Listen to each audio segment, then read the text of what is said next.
From Tanev, gets it to the line, shot, score! Broberg on a one-timer from the blue line.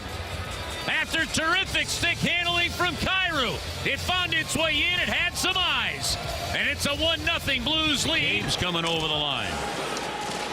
Into the circle, Nylander got it from there, knocked away by Neighbors, and with Shen, the Blues, 3-on-2, Neighbors in, shoots, score! A work boot shift there for Jake Neighbors. He puts the Blues on top 4-1. 16:15 to go, third period. Pass to the near wing for Holloway. Over to Perunovic. To Holloway, and at the buzzer, a hat-trick shot went wide. And you can bring out the Zamboni. The Blues beat the Maple Leafs 5-1. And what a performance tonight to open up a 4-game road trip. Montreal coming your way on Saturday night.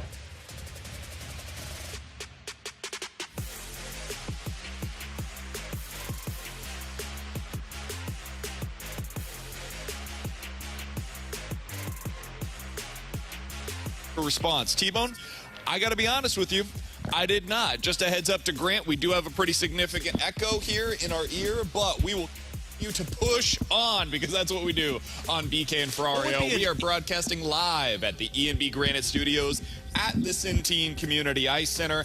Alex, a huge win for the Blues last night. I didn't think that they had that in them. They lose Robert Thomas. They go on the road to play against one of the most skilled hockey teams in the NHL. What did you see from them? I'm going to have an open-ended question here. What did you see from the Blues? Good. Hand it to me when we got this echo, and I'll figure it out as we go along. Look, I'd love to not be a phony and hand it to Grant right now and say, Grant, back me up that I said the Blues are going to win. But I got a feeling Grant's scrambling right now in the studio. This is one of those games that you go into and you're thinking, oh, they're bleep. You don't have Robert Thomas. You're taking on a Maple Leafs team that just lost to the Columbus Blue Jackets, and not in like a one-goal fashion. You lost by 4 goals if you're Toronto, and they were back home. So you're thinking this is going to be a blowout, a bloodbath in favor of Toronto.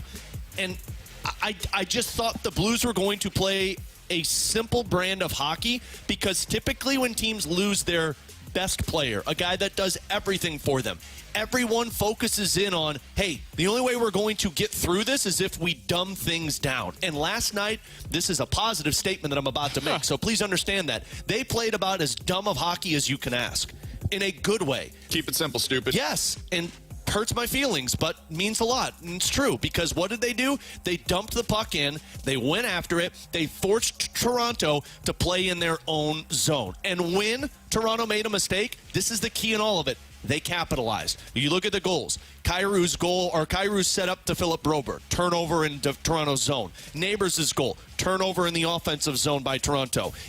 Textier's goal, turnover by Toronto in their own zone because Kyrou and Pavel Buchnevich were forechecking and playing heavy along the boards.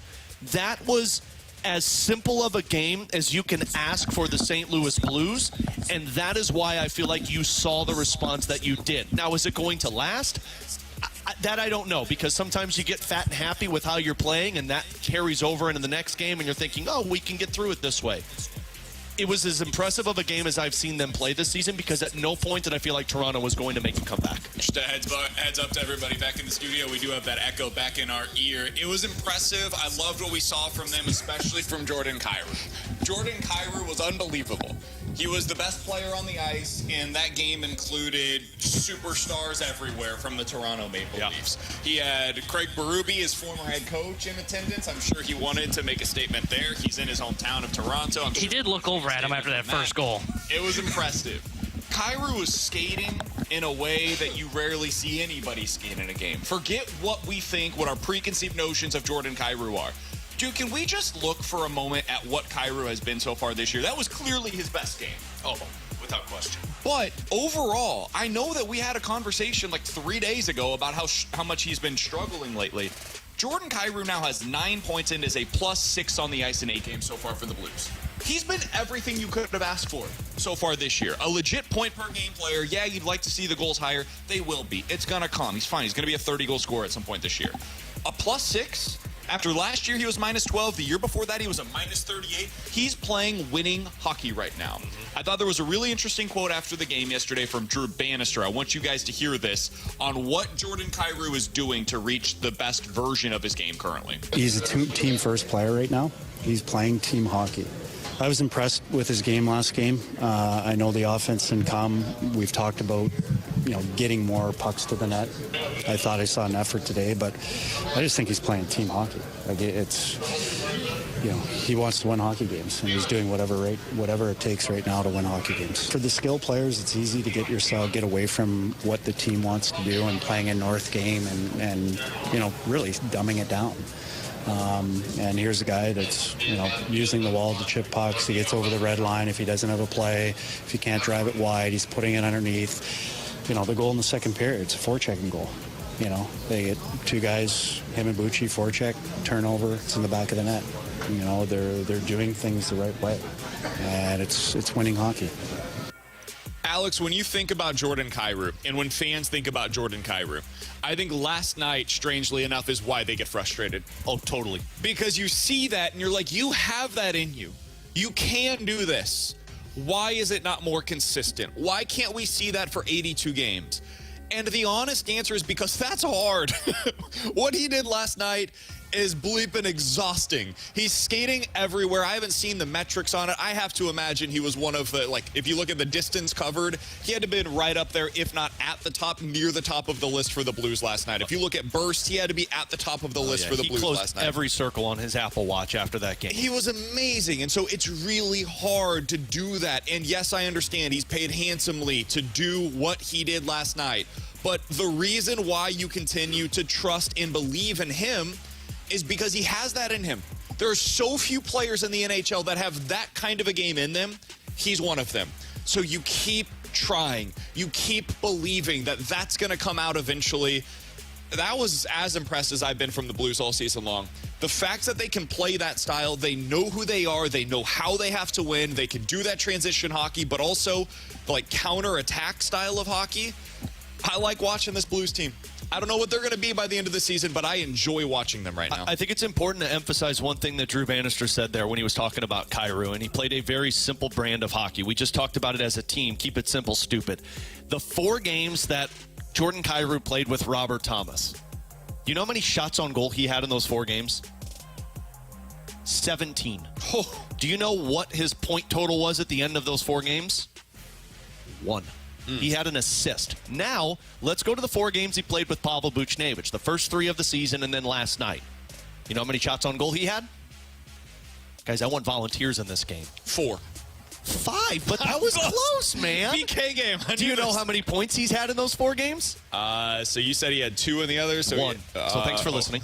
I'll say 5. 8. He's not just a point-per-game player while playing with Pavel Buchnevich. He is a 2-point-per-game player with Pavel Buchnevich. And why am I bringing this up? Because he had 5 shots on goal in those games, compared to the 17 that he had in the 4 games where he picked up 1 point. And Robert Thomas also played 15 minutes and 50 seconds last night. This is going to sound strange to say, but Jordan Kyrou is not a top-line player, and that's a good thing. You guys did a phenomenal interview with Ken Hitchcock yesterday. Go back and listen to it. Ken Hitchcock said, I juggle lines all the time because I don't go off of 3, I go off of 2. I go off of pairs. Your pair is Pavel Buchnevich and Jordan Kyrou. Yep. Why? Because the way that Pavel Buchnevich plays drags Jordan Kyrou into the fight in terms of go in, strip pucks. He's not physical. He's not going to push anybody off of a puck. But you know what he's going to do? He's going to be able to dance around them a little bit. He basically skated Chris Tanev out of his skates. And that's one of the best defensive defensemen in the NHL right now. That's why Toronto signed him. And he just skated him out of the area, of the danger area, and got the puck to Broberg. And created space for Broberg to be able to get that shot off. But the one that was more impressive to me was the Texier goal and the Jake Neighbors goal. Texier, he forechecked along the board, stripped the puck with his stick. The Neighbors goal, they lost that faceoff. Matthews won that faceoff, and Kyrou jumped in to that scrum in the defensive zone, forced the puck loose, and that's how they got it up to Jake Neighbors. his all-around game does not need to be the highlight reel. And what's tough about it is when things are going poorly, you say, I can do this myself. And you try and stick handle through the blue line, it gets picked off, and then there's an odd man rush the other way. The 4 games that he's played with Pavel Buchnevich, he has kept it as simple as you can ask, and that's why you're seeing the point production from Jordan Kyrou. I don't know if it's Buch and Kyrou or if it's just Kyrou not with Thomas. I don't know what it's going to be long term, but because I do think Buch and Thomas have really good chemistry as well. I just know that right now you're getting the best version of Jordan Kyrou when he's playing with Pavel Buchnevich. And so for right now, at a minimum, that's the line. That's the combination that you've got to be dealing with. And that right now is your top line. You mentioned the conversation that we had yesterday with Ken Hitchcock. He said, I don't know that you have a top line currently. He flat out said, I don't know if the Shin's your top line center. I think that you just have a bunch of guys that are going to be used in different situations. Well, last night they deployed the Jordan Kyrou Pavel Buchnevich line as if it was your top line. They went head-to-head for the vast majority of the Matthew line, their 5-on-5 ice time. Yeah. Matthew's line with Marner and Nice was on the line, was out there for 7 minutes at 5-on-5. Yeah. They went head-to-head against the Kyrou line for 5.5 of those 7 minutes. The Matthews line did not have a single scoring chance when Kyrou was on the ice. They finished the game as a -8, and Kyrou, Buchnevich, and Texier finished as a +6, I believe. I mean, there's the story of your game. Yeah. That's it.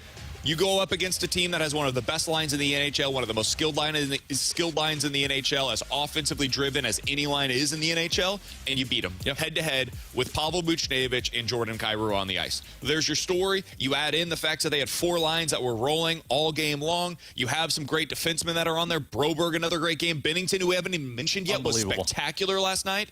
You can't ask for anything more. It was so bad for Toronto that they threw their jerseys onto the ice. They're 7 games into the season, and fans are chucking their jerseys onto the ice. The Blues did that to them. Did you see Berube after that game? Yeah, he was barking at Mitch Marner, which there was a moment Mitch Marner, I think, Craig Berube had to have been feeling like, oh, geez, I just got Kyrou again on my team. Marner was just watching the puck. Furious. Yeah. You mentioned him yelling at Marner. I remember seeing that on the bench a couple of times here in St. Louis with, what was that guy's name again? Oh, yeah, Kyrou. Yeah. You know why he's furious? The Blues played Berube brand of hockey, 100%. and Toronto didn't know what to do. Do you think Berube was watching that game being like, I could have used Matthew Joseph? Yeah. He was doing probably saw all those lines coming out of, man, I could have used a Holloway. Yeah, where was I could have this used roster? a Joseph. Man, that Broberg guy, he was great. He was also probably the Leo DiCaprio meme from his movie where you're pointing at. I'd be like, hey, I know that style.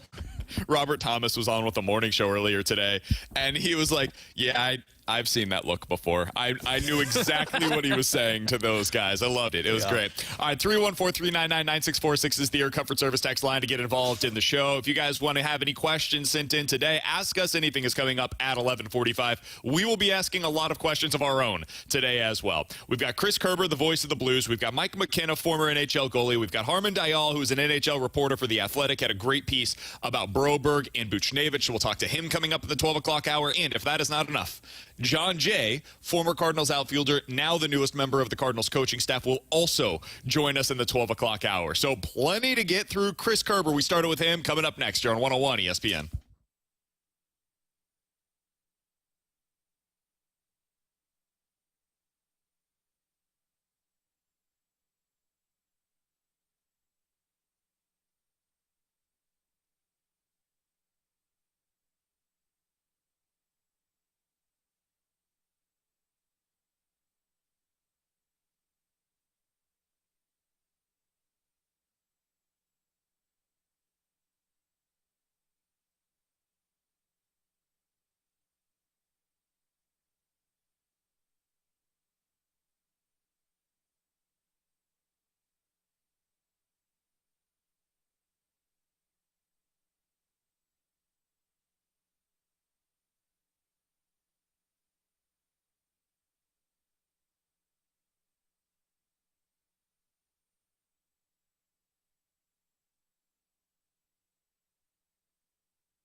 Well, we're up here in Toronto, about to head over to Montreal, and it's getting cold up here, which you know what that means. It means it's going to be getting cold down in St. Louis in just a little bit. And I hope you've been listening and doing what we've been telling you that's important to do.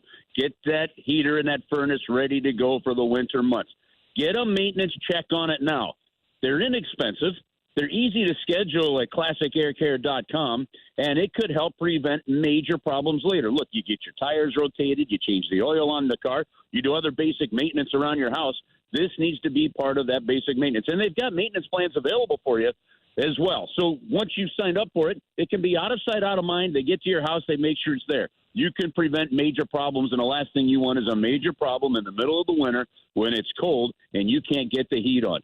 So get online at ClassicAirCare.com. Give them a call. Check out their amazing reviews, a 4.8 Google rating, and check out what your neighbors are saying about them. It's Classic Air Care. You can, again, make an appointment at ClassicAirCare.com, or if you're like me and you just like to talk to a person, call them as well, set up an appointment, and get ready for the winter. Classic Air Care, making people comfortable since 1926.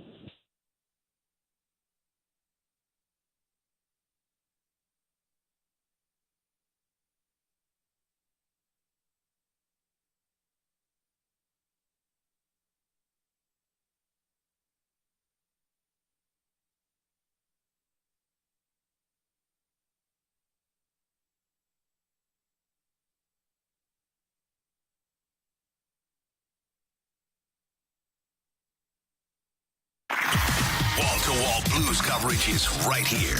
101 ESPN is live from the Centene Community Ice Center. Brought to you by Bud Light and E&B Granite. Bernie Federko's only choice for granite countertops, cabinets, and flooring.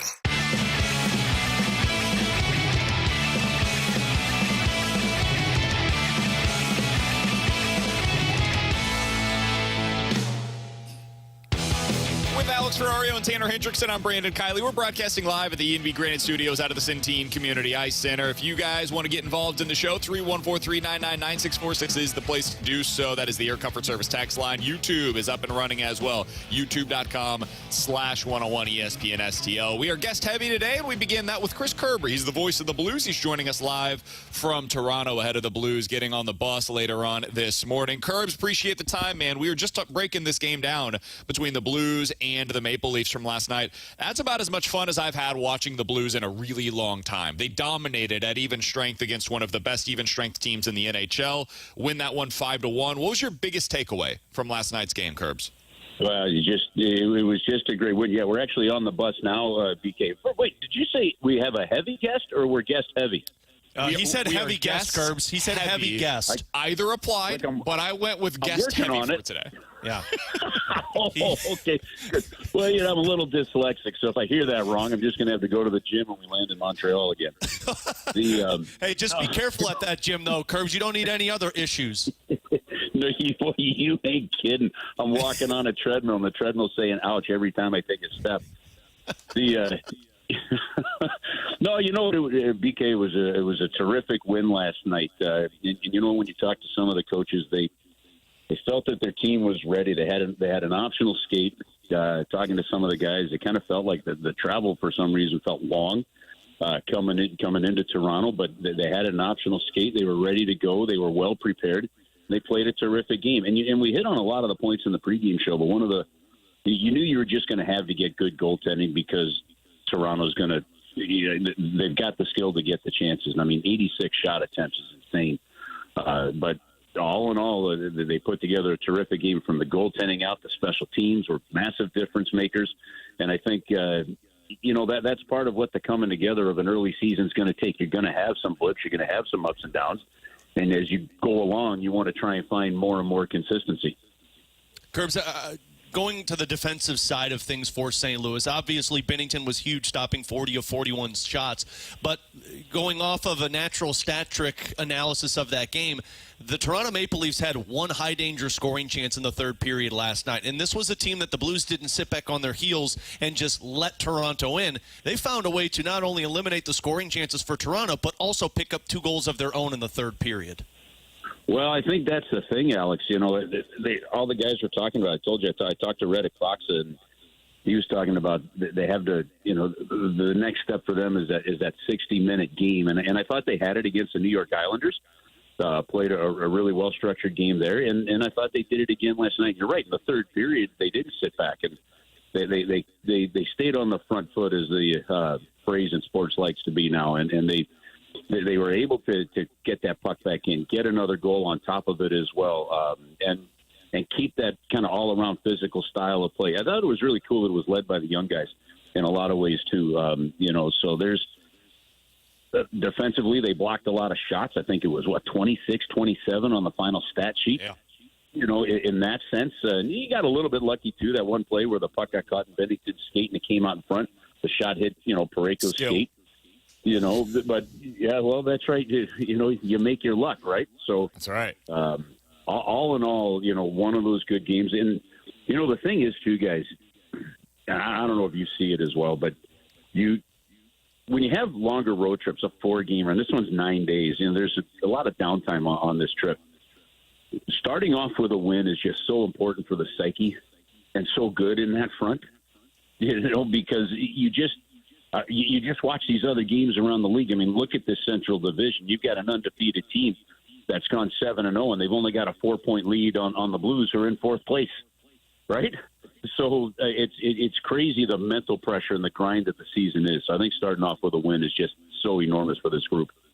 Chris Kerber is the voice of the Blues. He's joining us here on BK and Ferrario, as he does each and every week. Moved this week from Wednesday to Friday to accommodate some of the travel that the Blues have had this week.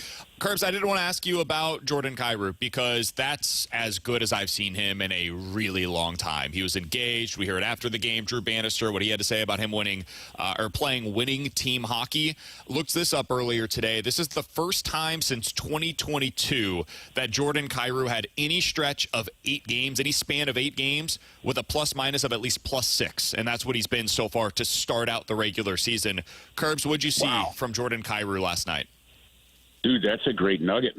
That's a heck of a nugget. That's a good one. You know what, guys? I think he's had a really good start to the year. I thought the opening road trip was good for him. Obviously, now he hasn't scored a goal since that opening game, but he's been doing some of the other things that you just want to see.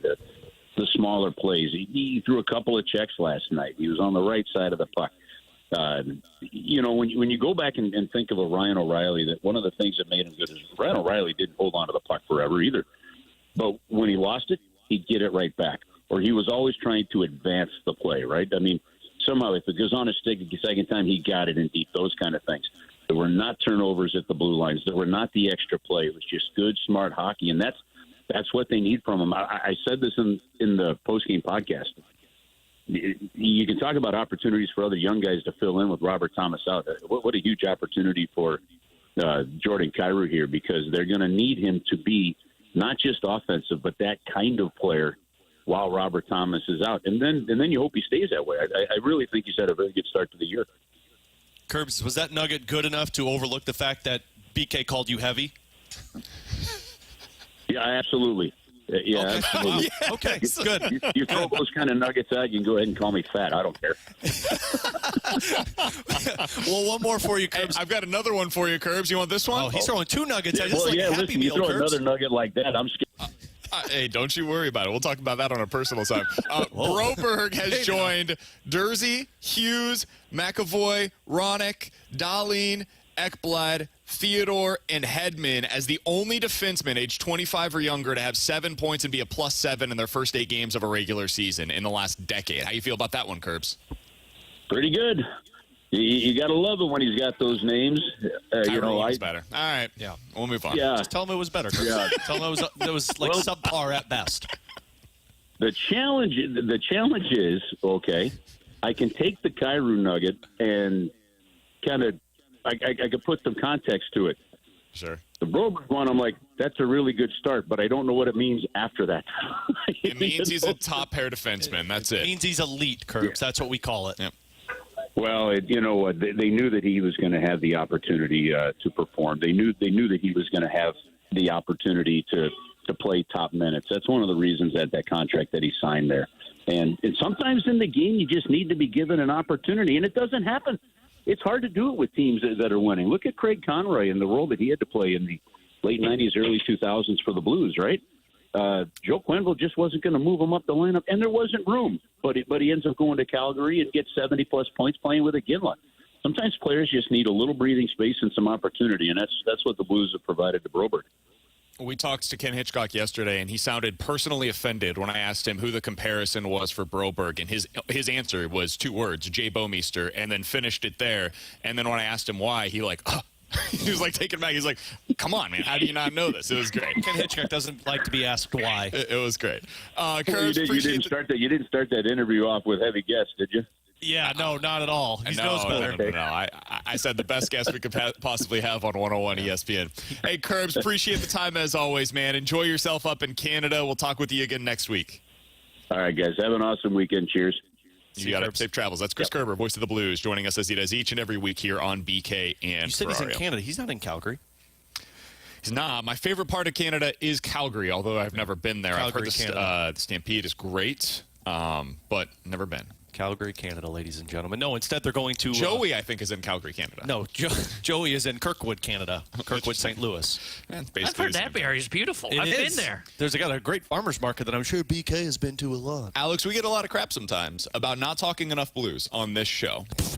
That's directed at somebody other than me. To be fair, we also get crap about talking too much about the Cardinals, too much about the NFL, and sometimes too much about the Blues. So you never know. You can't please everybody, right? We continue our conversation about the Blues today. Coming up next with Mike McKenna, former NHL goalie. He also joins us each and every week. He'll do so next here on 101 ESPN.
Grant Francis here with a Sports Center update driven by Johnny Londoff Chevrolet and Johnny Londoff Autoplex. An impressive win for the Blues last night as they go into Toronto and beat their former head coach Craig Berube and the Maple Leafs 5-1 last night. It was a big game for the offer sheets as Philip Broberg had 2 goals last night.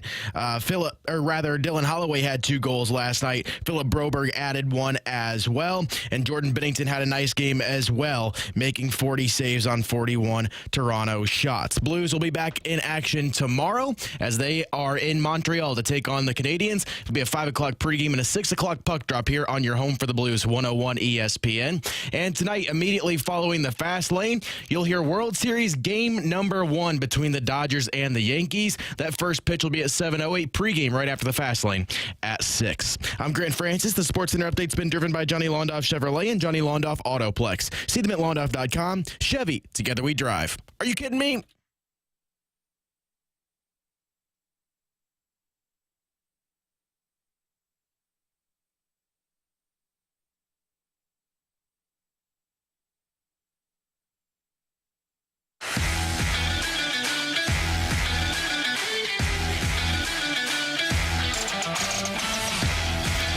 Alongside Alex Ferrario and Tanner Hendrickson, I'm Brandon Kiley. Grant Francis back in the studio for us today. We are broadcasting live, as we do each and every Friday, from the E&B Granite Studios out at the Centene Community Ice Center. You guys can always check us out on YouTube, youtube.com/101ESPNSTL. And if you go over there, you will see us with Mike McKenna, former NHL goalie. He is double timing it on the YouTube stream right now. I got a feeling we're going to get 2 mics at the same time. I've got Alex Ferrario. This is some Inception stuff, man. Oh, okay. boy. We'll have to exit out and come back in. That is why we have 2 Mike McKennas. There are literally 2 of him on the stream right now. We'll get Mike McKenna joining us here in just a moment. Again, former NHL goalie, now doing a bunch of stuff for us, analyzing the I Blues. was worried when I whipped the camera around that people were going to get motion sick from that, but nope, apparently it's going to be seeing like 3 different people on there. So we'll have to have Mike exit out and then come back in only 1 time this time. Yeah, we'll get that all fixed for him over on the stream, and then we'll make sure we're good to go. Alex, when I think about what we saw last night from the Blues in that game against the Toronto Maple Leafs, I saw a team that kept it simple, and it looks like we might have Mike good to go now. Mike, what did you see from the Blues in their 5-1 victory on the road against Toronto? I saw Jordan Binnington be really, really good. And I think that gets swept under the rug a little bit because the Blues put 5 up against Craig Berube and the Toronto Maple Leafs. They had some good defensive structure. They did things the right way, but they ultimately had a goalie keep them in at times, especially in the second period when their puck management wasn't great. So you can pinpoint a Blues player during this game that some moment made an impact play or made a difference for the team. That's easy to do when you have 5 goals scored. But guys, I'm really just seeing an air of confidence from some of these younger players that I don't think we've seen before. Jordan Kyrou, even Dylan Holloway, who hasn't been a Blue for very long. Did anybody know he had that good of hands? Like I'd seen him play plenty, and I didn't know he had hands like that. And we've seen it twice now this year. So it was another encouraging game where it wasn't completely perfect, but the Blues were really good when they needed to be and came away with a great result. So, Mike, I want to stick to goaltending there for a minute because I had somebody comment post-game last night that said it's pretty obvious that this still is not Joel Hofer's net, it's Binnington's net. And I argued that to the point of I think this is both of their nets. I think both Binnington and Hofer have a healthy competition against each other to try and one-up each other every time they get the net. But what I said is, make no mistake about it, it's still Jordan Binnington's team.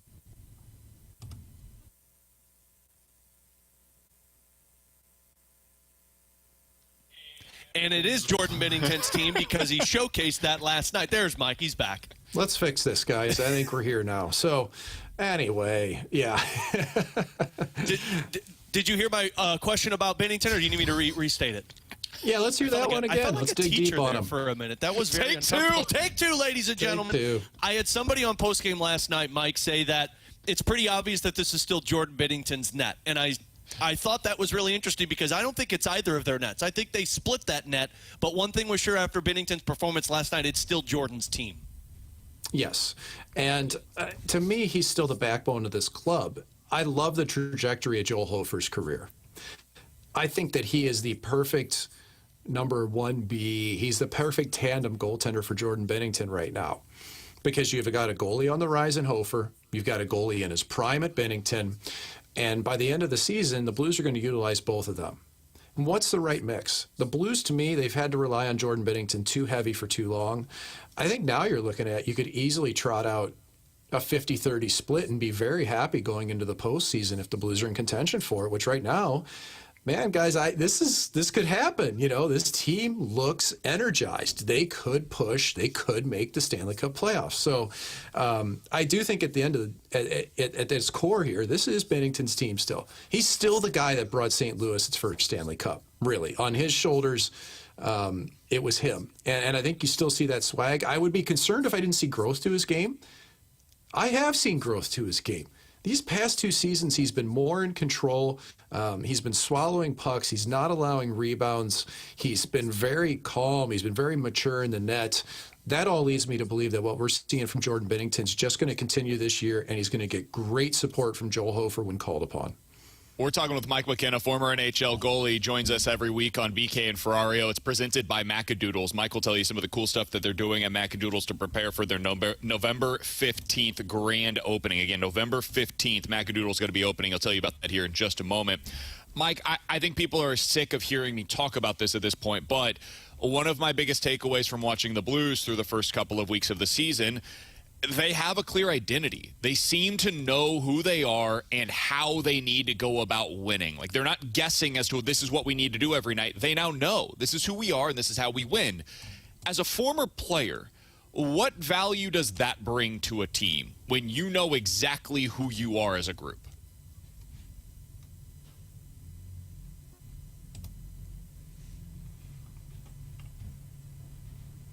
We'll try to get Mike McKenna reconnected here once again. Apologies for the technology issues today, guys. Bear with us. It happens sometimes. We're out of the E&B Granite Studios, out of the Centene Community Ice Center. Sometimes the stream is in and out. We had some issues earlier today with You went back with the identity there, guys. I'm here. Let's talk identity. Please. So what you were getting at there, this team is faster than I've seen in a long time. They're playing with a joyfulness that I haven't seen. I think it all goes through Jake Neighbors right now. I do, man. I think the way that he plays, that team latches onto it. He's mature beyond his years. I think that even the young guys can bring up the older guys in the room sometimes. I think even a guy like Ryan Suter is really feeding off that energy, right? He's played great hockey alongside Colton Parayko. So I do. I look towards that front line there, and I look at what Neighbors has done for this team, and I think that some of his buddies that were in Springfield with him and have been in this organization, they're playing off that energy, and they're making it happen. Mike, what does that do for a team? Like, you've been a part of these groups, and I'm sure there are some teams that you've played on that you look around and you're like, man, I don't know what we're going to have to do tonight. It might need to be 7 goals. It might need to be 2. And some nights it's rush hockey. Other nights it's we're going to have to play on our own end. What does it do when you know exactly who you are? Like, I think about the Pittsburgh Steelers in the NFL. They're not sexy, but they know exactly what they are. They're a defensive-minded team that's going to run the football and win off of play action. Is that same thing true in the NHL, where there is some value in knowing what it's going to take from your guys every night in order to win? And I think it's reflected in what you're hearing the players say. You know, even somebody like Texier, who's come into the team, had a beautiful goal last night, F3 high in the slot, the things that we preach to the Pee Wee teams. You know, in the post game, what does he say? Well, you know, we know what our identity is. We've got to be comfortable winning close games. We've got to play defense. We've got to be smart with the puck. Offense will come.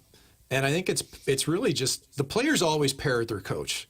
It's always what happens. Like, whatever the coach is saying in the room that the team needs to do, that's what you're going to hear from the team after a game. And when you hear them talk about being responsible and manage a puck at the blue line, being comfortable winning games 1-0 if they need to, you can tell that they have a responsibility to it. But I also think that this team has some freedom. They know that they have some freedom to be offensively creative. Jordan Kyrou was all over it last night, same way. He's willing to keep the puck on his blade. They beat the Toronto Maple Leafs 5-1 without Robert Thomas in the lineup, guys. That's a good sign. And it looked like they were a pretty mature team last night to me for most of the game.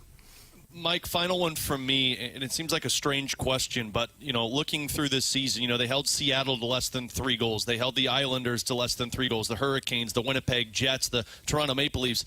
Does this team have the personnel to be considered a stingy defensive team? That's a great question. Because I think the rubber hits the road when it gets to be late in the season, when it gets to be April, when it gets to be the playoffs. That's when you really find out which teams can defend.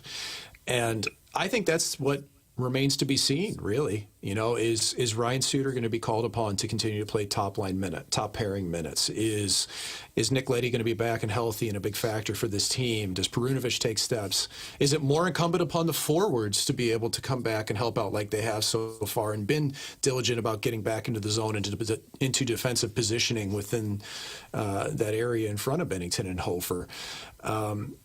I'm not sure from a personnel standpoint just yet. Like, if we were going into the playoffs right now, I think the Blues would be looking on the back end, if you had to ask me. But I think there's a hope that growth is going to be there because you got guys like Broberg that's just killing it, man. Like, he's been so good. And if you get Nick Leddy back to where he is and can play, are they deep enough? They're definitely close. They're better. And they were last season from what we've seen, but a lot of it just relates back to that structure and the way the forwards have been helping the defense by getting into position to get pucks breaking out of the zone with speed. Mike McKenna is a former NHL goalie. He joins us each and every Friday here on BK and Ferrario, and now he is involved with Macadoodles, one of the best liquor stores in all of America. Oh, yeah. I had one available to me when I was in college at the University of Missouri, and it was a fantastic resource for me, and now we're all going to have one. November 15th is the opening date. Macadoodles. Tell us a little bit, Mike, about what you're doing with Macadoodles and what people can expect when you guys open up here in just a few weeks. You're going to expect the best customer service you can get in a liquor store. Straight up, man. Like, that's what we're built on. We're built on having knowledgeable people that aren't just industry insiders that have done it forever. We've got a nice mix of some veterans that have done this for a while, but we also have some passionate hobbyists that just want to share their knowledge. People that love bourbon, people that love tequila, people that are passionate about wine. They're going to be the ones that you get into our store. You know them by name. Hey, man, there's Cliff. I haven't seen Cliff in a while. Oh, man, Roger's behind the Spirits Bar tonight. You're going to love these people. And we're Missouri-owned. We're Missouri-operated. We're an independent franchisee.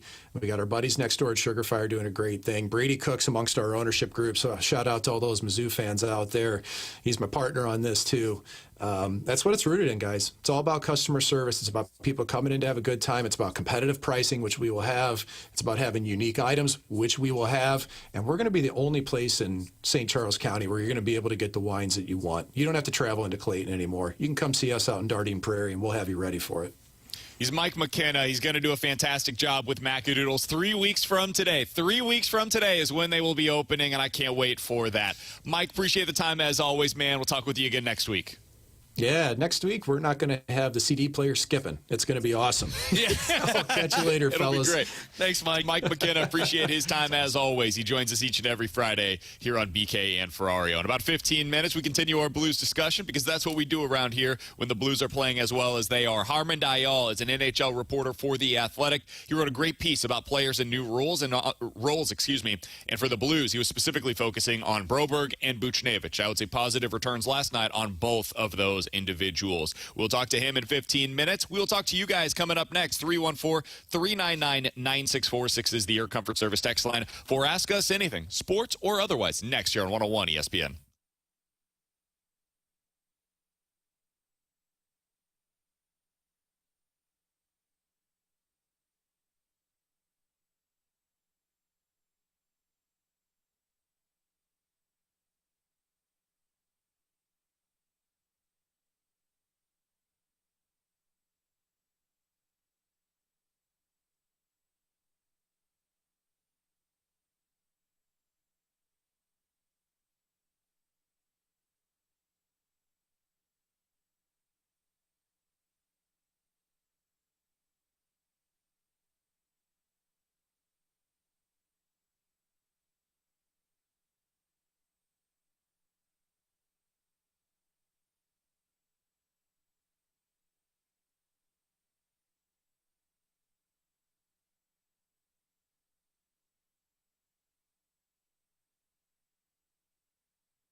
With Alex Ferrario, I'm Brandon Kiley. We got to tell you about our friends over at Circa Sports in Illinois. Alex, this is the best way to be betting. When I bet, I lose a lot. But when I win, I want to win the most money possible because winning at sports betting can be hard. And when you're betting over on FanDuel, DraftKings, they take too much of your money. They don't have the tight money line splits. You know that's what they're offering for you over at Circa Sports in Illinois. And they're going to have the best odds for you on this World Series. If you want to bet on the Yankees to win straight up, they've got them at a better price than what they have over at FanDuel. If you want to bet on an MVP, get those in right now over on the Circa Sportsbook app in the state of Illinois.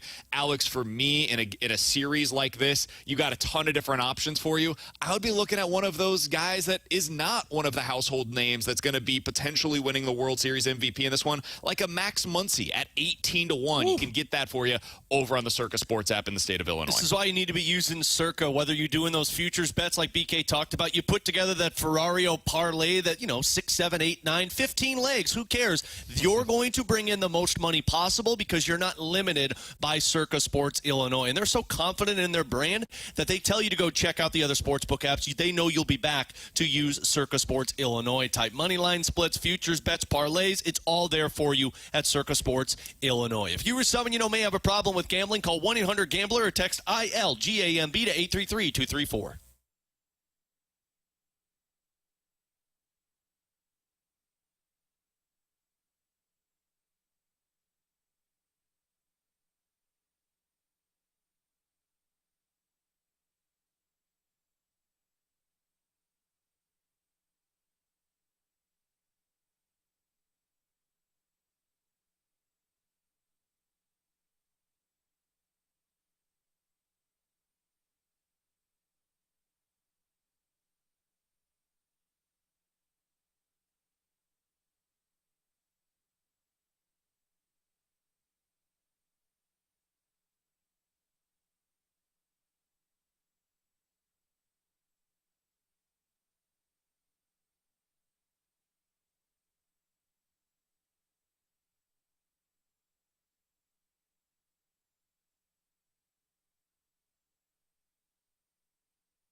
You've got questions, we may have the answers.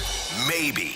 It's BK and Ferrario's Questions and Answers. Presented by Window World St. Louis.com. Simply the best for less. Alongside Alex Ferrario and Tanner Hendrickson, I'm Brandon Kiley. You've got BK and Ferrario here on 101 ESPN. 314-399-9646 is the Air Comfort Service X line. If you guys have any questions, sports or otherwise, get them in on the Air Comfort Service X line right now for Ask Us Anything. This one comes from the 314. Alex, did you hear BK's pitiful edition of Believe It or Not yesterday? No, I was in the hospital with my daughter at the time, so I didn't listen to it. What happened? It was bad, and I apologize. Did you take over my spot, or did you take both of them? Bradford was excellent. Bradford was yours. Once again, by the way. And you ruined it again? He started laughing, and he was more focused on being a bird than singing. It was terrible. It was embarrassing. I understand, like, you play into the beak thing. but don't ruin the song for our listeners. So it was less about me doing the flapping and more about me not doing the singing. It was bad. Well, yeah, because you've forgotten the lyrics over these last couple of weeks. Well, This time I don't even know if you got a right word. I have a tone. Yeah, totally. This one was a lack of singing the right tune. Yeah. You can't ruin that. I know. That's a thing, I know. man. And Bradford was so excited when he got to work on yesterday, whatever yesterday was, Thursday. He's like, man, I so love doing Believe It or Not. I was like, dude, I know. And then BK's out here like, focus on being a stupid bird. I will be better. I'm going to give you the Tim Tebow thing. I will be better. You will not see anybody work as hard as I will. You've been saying that for a couple weeks now. Ooh. I need to be better. It's a staple for BK and Ferrario, man. And you've taken it and turned it into a circus act. I would like you to know, T-Bone, I'm going to throw everybody else under the bus with me. Of course you are. Hey, man, if I'm going down, you're coming with me. T-Bone and Bradford were terrible in the Joey intro. Absolutely horrific. Completely ruined it to the point that Joey didn't even respond to my first question. No, Joey had a bad phone How do connection. you ruin the Joey intro? No, It's chanting his name. The crowd goes wild. They didn't even add that. Because that's what he's supposed to do. No, I do that too. No, if you're going to that's take him. over Sorry. that seat, Sorry. there's a lot You know of what? responsibility that goes into it. Joey gave me a second chance, and I crushed it on the second try. Unlike BK, it was so bad we didn't even You know give what a I've learned second today? chance. I can't leave this show. That's I can't correct. leave you two unattended. From the 314. Guys, can we talk about how good Ryan Suter has been, especially considering he was born in 1910? Oh, wow. 1910? Yeah, he's seen a lot, man. Jeez. Imagine the historical events he's been a part of. That was when it was horse and buggies. I mean, Skated when the goalie didn't have a mask. I don't know really what else to say about him other than what you're seeing on the ice. Like, this isn't anything new. It's not like he was playing 13 minutes last year and it's like, whoa, where'd this come from? He's playing 21 minutes a night for the Dallas Stars. I think I underestimated that he was still capable of this, though. And the reason why is because a lot of the people that we talked to nationally said that, yeah, that guy's a third-pair defenseman at this point in his career. And it's clear he's not. Yeah. He might not be a top-pair defenseman for the long term. I think that's fair to say. It's possible that we will get to a place where he's overextended, and 23 minutes a night is just too much for him. That's not the case right now, man. Where people fell victim to Ryan Suter was when he was paired with a Miro Heiskanen or an Esa Lindell. They looked at that and they said, oh, well, that's an elite defenseman. They're carrying Ryan Suter along. But what at least I've noticed through 8 games with Ryan Suter, he might not be making the highlight reel play or might not be scoring goals like Miro Heiskanen does, but he is always in the right spot at the right time. And you cannot underestimate this element of his game because he's got that veteran presence. He can throw a couple of extra hacks against a player to where that player regrets going to the front of the net. Last season, it was like 7-11. You come in anytime you want, not with Ryan Suter standing there. And I think it's interesting. In our last segment, Mike McKenna said the guy that he thinks the team is kind of taking on the personality is Jake Neighbors. I think there's a lot of truth to that. I would also add Ryan Suter. Because when you see Suter doing that, I've seen the whole team do more of that this season. It's not just him. I think there has been more of a focus on just playing a together game. It seems so stupid when I say these things. It's like not, though, man. I feel dumb even mentioning it, but like the stuff they're doing is simple stuff that hasn't been happening for the last 2 years, and it adds up over time. And now you see it this year. You're like that is something that's been missing from them, and that's one of those things. It's not a dumb thing to say, though, because the last 2 years, every single time somebody would stand in front of the net, they would cross-check a player, they would take a couple of extra whacks at Jordan Binnington. Every single time somebody has done that this season, it's not one person, it's not 2 people, it's all 5. And I don't think it's just Ryan Suter. I think it's Matthew Joseph. I think it's Philip Broberg. I think it's Dylan Holloway. All of these guys have thrown the extra shoves post-whistle that the last 2 seasons haven't, and that builds camaraderie. Even Robert Thomas had it the other night. Yeah. He was one of the guys that got in on it as well. All right, from the 314, guys, if you had to select one player, who do you think will end up being the hitter that has the biggest moment in the World Series? Which hitter will have the biggest moment in this year's World Series? Kike Hernandez. That's a good pick. I would pick him right now. Put some money on that Circa Sports Illinois app of the MVP of the World Series. I'm going Max Muncy. I just mentioned it in our Circa read. He's 18-1 to win World Series MVP. I think there's going to be one of those guys that is a secondary piece on either team. Like Jazz Chisholm is another one that I would go with for this. Yeah. I think there's going to be somebody other than the superstars that end up having a huge moment in like game 5 or 6. I could see like Verdugo doing that as well. Sure. He's one guy for me that I could see coming up, especially New York Stadium, I would look to a lefty. You got that short porch and right. I could see where you see a big moment from one of the left-handed bats in this series. 314-399-9646 is the Air Comfort Service text line from the 314. Guys, is it fair to say that Matthew Joseph could be a Blues fan favorite given his style of play? 100%. I mean, I think he already is, to be honest with you. And I looked at Grant Francis last night when we were doing the broadcast, and I said, it is wild to think that in one offseason, the Blues potentially have brought in 4 new members of their core in terms of Broberg, Holloway, Texier, and I put Matthew Joseph in that because he's not old.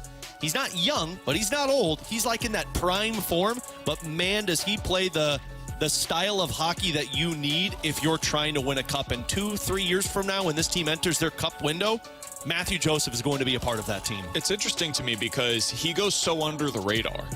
Given what we've seen so far from Holloway and Broberg, and even Suter, who's in a top pair role right now defensively, there's a lot of guys that have made more headlines with what they've done. I think Joseph is just the exact kind of piece that a winning contender needs. Like, he's not, I don't think he's as skilled as the player that I'm about to bring up, but he kind of fills some of the role that Ivan Barbashev did early in his career, where it's just like he goes and does all the dirty work so that way other stars don't have to. Yeah. And you need players like that. So I've been really impressed by what we've seen from him so far. I think he becomes a fan favorite, quote unquote, because though maybe he doesn't have the stats to your point, and that's why I was trying to think of somebody in my head who to compare him to, and I do like the early Barbashev one, is you notice him not because of goals and assists and points. You notice him because he's doing all the hard work, going in on the forecheck. That play last night where I think it was last night, where he comes back just flying back in the zone on that back check and ends up putting that puck back. That's the little things that St. Louis loves to see from those third liners. Here's a comp, and I don't know if you guys are going to remember this guy, but I was wondering if you had anybody that he reminds you of. Blues fans are going to remember this guy, Tyson Nash. Tyson Nash was a fan favorite. He was here for 5 seasons. The most goals he scored in St. Louis was 8. But people loved Tyson Nash because every single shift you knew exactly what he was going to do, and that's who Matthew Joseph is. 314-399-9646 is the Air Comfort Service text line to get involved in the show. You guys can always check us out on YouTube as well. YouTube.com/101ESPN STL is the place to go for that. Coming up in about 15 minutes, we are going to get into our football pick'em. I have a lot of work to do. The only way that I will be able to not get punished after next week is if I go 3-0 and T-Bone goes 0-3. That's it. That's my only route to victory because I have 5 points through the first 3 weeks, which is really hard to do, guys. Really hard. I'm 2-7 so far. Very. So I will try to avoid punishment with a 3-0 week in 15 minutes. You guys will hear those picks then. Coming up next, Harman Dayal, NHL reporter for The Athletic. He had a really great piece, Alex, recently about players around the league that are in new roles, specifically focusing for the Blues on Broberg and Buchnevich. We'll talk to him about what he's seen from those two next year on 101 ESPN.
wall Blues coverage is right here. 101 ESPN is live from the Centene Community Ice Center. Brought to you by Bud Light and E&B Granite. Bernie Federko's only choice for granite countertops, cabinets, and flooring.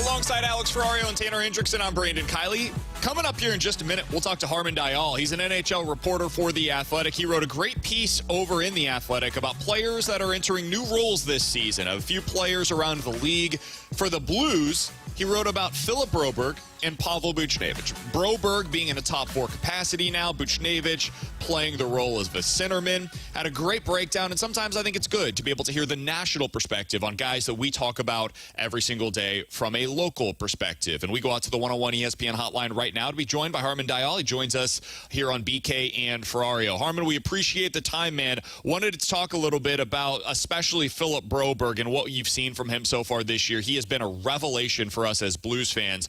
What has stood out to you about Philip Broberg in this new role in a top four capacity? He's been really impressive. Just seeing the strides that he's made. Even watching him with the Oilers in the playoffs, that was a moment where I went, okay, he's taken a step in his game where he was playing next to Darnell Nurse, but even the player that he is now compared to where he was in the playoffs, he's taken such a significant stride with this increased opportunity. It's the type of opportunity on the left side that he wasn't realistically going to get in Edmonton, and you can just see the confidence, the assertiveness, the effortless skating ability that he has, and how he's able to use it in a bunch of different ways. Like we've seen in certain situations, like for example, a couple of the overtime winners he set up, or some of the other assists he's had where he can lead rushes in a pretty flashy way. But also, it's not just about those flashy highlight reel type rushes where he's able to knife through the opposition's defense. It's also on a shift-by-shift basis, you're seeing him make subtle, smart plays with the puck to help transition it up the ice. And that's a really important attribute for a puck-moving defenseman to have. You're also seeing him use his length and reach as a one-on-one checker to disrupt plays, to create, the changes in possession. And, I mean, defensively, there haven't been any egregious mistakes. He's been able to avoid getting scored on very often. All really, really positive signs from a player that, honestly, he's exceeded all reasonable expectations that I had for him so far. Harman, we're trying to, in St. Louis, not get too overly excited with it because he is only 23 years old. He's played less than 100 games in the NHL. But you're somebody who, on a regular basis, covers the Vancouver Canucks. You see what a top-pair defenseman looks like in Quinn Hughes. When are you able to look at a defenseman and say, that's a top-pair guy? I think it's about the consistency, right? Because watching Broberg through the early going of the season, especially given his age, his pedigree being a former top 10 pick, I look at him right now and go, well, if he can sustain this level of performance, why can't he be a top pair caliber defenseman? Like, he looks like one right now, but it's going to be the consistency, right? It's not just over a 10-game stretch or whatever. It's, can you maintain it through the first half of the season, through the end of the season? Inevitably, there are going to be bumps in the road for a defenseman's confidence. Like, just things go against you. You might have a stretch of hockey where bounces go against you, or you make a couple of mistakes, and it's how quickly can you rebound from that. So really, it's about sustaining it over a long period of time, and whether it's there isn't a magic number in my mind, but the longer this goes on, where it's like 40, 50, 60 games into the season, the more confident you are that this is just who he is. But absolutely, watching him to this point, I look at him and go, well, he should be a high and top four defenseman, and he looks right now as if he's definitely got top pair potential.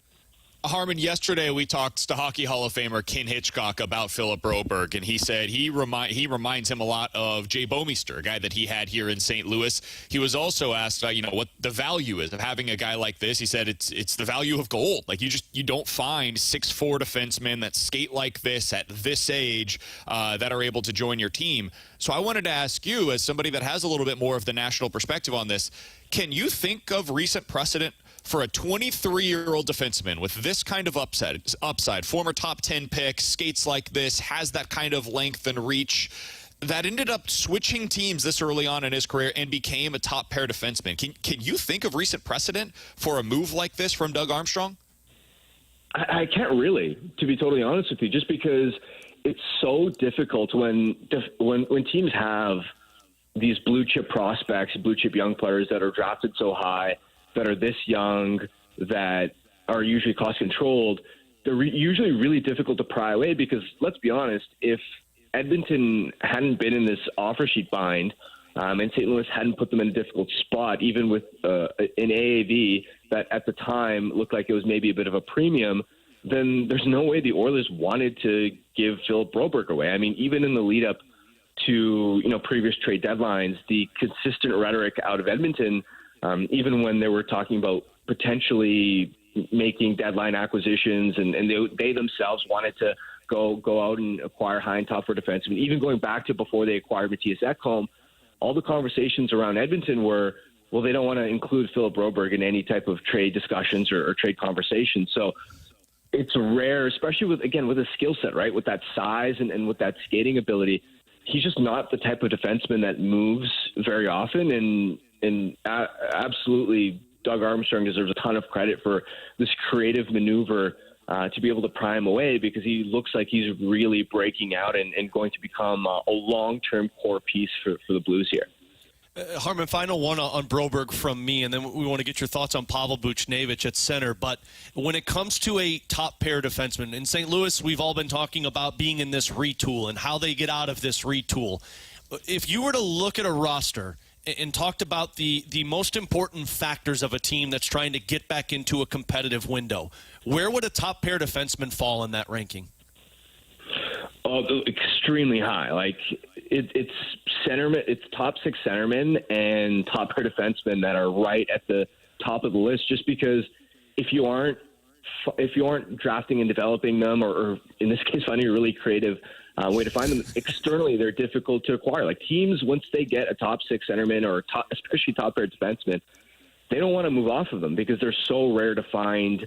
They're the type of Blue Liners that can just drive play, that can chew up a ton of minutes, that can play all situations, that can control a game from the back end, and really it's top of the lineup talent in general, right? Because teams can find middle of the lineup forwards, right? Your second, third liners. You can find your number 4, 5 type defenseman. What you can't find is a top pair caliber defenseman, especially ones that are young, that are going to stick around for a long time, that are on good contracts. So this is this is when you're able to find a piece like Broberg, a potential top pair defenseman, it costs you almost nothing. He's going to be a long-term piece. Like that's the type of found money that can really propel a retool forward, because most of the times when I look around at teams that are trying to retool, the idea of just being able to find a top pair defenseman from nowhere is almost next to impossible. Final question that I've got for Harman Dayal, he's an NHL reporter for The Athletic, and he wrote a great piece breaking down players that are in new roles around the league. For the Blues, he focused on Broberg, of course, and the guy that I wanted to ask you about next, which is Pavel Buchnevich. You mentioned the two things you need, top six centerman and top pair defenseman. The Blues seem to have found one in Philip Broberg. Did they find, in your estimation, a top six center in Pavel Buchnevich? It's a work in progress as far as what I have been able to see. I think it's not that he has looked bad or out of place at center. Like I go back to, for example, Patrick Laine early last year when he was in Columbus. They wanted to try him at center, and immediately I looked at that and went, that's not going to work. Like definitively, it's just he does not look comfortable there. It's an awkward fit. Now, watching Buchnevich, I look at him and go, okay, he's a serviceable stopgap. He doesn't look uncomfortable. It's not that he's looked bad. There have been moments offensively where he's been able to shine, and of course picks up 2 assists last night. But it is a work in progress as far as he still struggles in the faceoff dot. Defensively, or as far as the two-way perspective, the numbers analytically, as far as how the Blues are controlling scoring chances, are pretty heavily tilted in the opposition's direction. And for me, it's not even so much his performance at center, but more the opportunity cost of. I'm a massive fan of Pavel Buchnevich when he's been on the wing, like over his career and with the Rangers, seeing him in the Blues. Like, he can be a point per game, high end play driving winger, like such a rare piece on the wing. And even early in the first few games, when occasionally the Blues would double shift Robert Thomas with Buchnevich and Kyrou, like they dominated. Like anytime they were on the ice, and again, it wasn't very long. But they were so dangerous and dynamic together. I think the scoring chances were 13-2 in favor of the Blues. And it's just like those sparks kind of showed you, okay, that's kind of the opportunity cost of, well, when Buchnevich is at center instead of wing, you're missing out on that level of dominance. So it's going to be a work in progress. I think obviously with Thomas out, Kyrou and Buchnevich are going to be together again. Like one of the positives that I've seen from Buchnevich at center is when he plays with a winger that can really carry the puck up the ice, drive a lot of zone entries, back the opposition's defense off of speed. I really like how Buchnevich is able to find ways to get open off the rush, find that soft ice in and around the slot. And when you go back to the game against Vegas, for example, that was a perfect example where like Kyrou was able to back off the defense and he was able to set Buchnevich up. Buchnevich sort of made the move into the middle and scored. So I'm curious to see now that Buchnevich and Kyrou are going to get more of a longer look together, if they can, like that's one of the good things that I've seen with Buchnevich at center is he seems to be dangerous off the rush, but as far as face-offs, defensive play, I still think it's a bit of a work in progress. It might be confirmation bias, but it is nice to hear somebody that's coming in from more of a national perspective to discuss a lot of the things that we've brought up here locally as well. We're certainly intrigued by that Kyrou and Buchnevich line, see what that pairing looks like over the next few weeks without Robert Thomas as well. Hey, Harman, thanks so much for giving us a little bit of insight from a national perspective on what you've seen from Broberg and Buchnevich early on this season. Great piece over at The Athletic. We'll be reading you there. We'll certainly be talking with you again soon. Thanks for the time, man. Thank you, guys. Absolutely. That's Harman Dayal. Great work over at The Athletic. NHL reporter. He specifically reports for the Vancouver Canucks, but he does a lot of national stuff as well. He did a great piece, if you missed it, breaking down Broberg and Buchnevich. He does a lot of stuff like that. He's just a hockey guy overall. So some really good insight there into what he's seen so far from Buch and Broberg. I think what he said about Buch is really interesting. Totally. The potential of, hey, he might be at his best when another player on his line drives the offense, and he's doing it from the center position so he can be more down the middle. But somebody like Jordan Kyrou, at times at least, is really good at driving offense and getting it into the offensive zone, skating it into the zone, and then finding others. He's, I think, an underrated passer. It kind of reminds me, not to bring it up again, but the comparison with Vladimir Tarasenko. 100%. I think Tarasenko at times became an underrated distributor because of how great he was as a goal scorer. I think his best skill actually might have been his passing. Hitch used to say that. Hitch said that he's a great goal scorer, but people don't talk enough about how elite he is at passing the puck. And I think Kyrou has some of that as well in his game. He does get himself into trouble, though, at times when he does try to skate through the neutral zone. He's at his best when he's skating up the wing and going wide. And so I wonder if Buch being at center maybe almost forces him to go wide more often because he knows he'll have an option at the center of the ice with Buch. I don't know, but it is an intriguing thing to consider, and we'll see what that line looks like over the next few weeks. That's why I think if you were to ask Doug Armstrong bigger picture, what do you hope for these line combinations? I wonder if they would look at this and say, well, we think Dvorsky would be perfect to fit in between a Buch and a Kyrou, a natural centerman who can win faceoffs. You've got the guy who does drive plays in Pavel Buchnevich and Kyrou with the skill set. Like, that's a combination that works. And right now, you've got the pair. And it works because Robert Thomas is out for 6 weeks, so you don't have that other new toy that you're like, oh, we could put him up here and look at the offense. You've got it, and that's the pair that works. The goal is to find another pair so that you get that other line to work. But, man, right now, I think Harman nailed it. Like, you've got a guy who's driving play. You've got a guy who has the ability off of the rush in Jordan Kyrou, and that's why you've seen that line combination work. He's Alex. That's T-Bone. I'm BK. Coming up next, we've got our football pick'em. Alex is leading the way. T-Bone's in second. I am dragging up the rear in third. I need a perfect week. I need Alex and T-Bone to go 0 for 3. Can we do it? We'll talk about it next year on 101 ESPN.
Blues talk more often.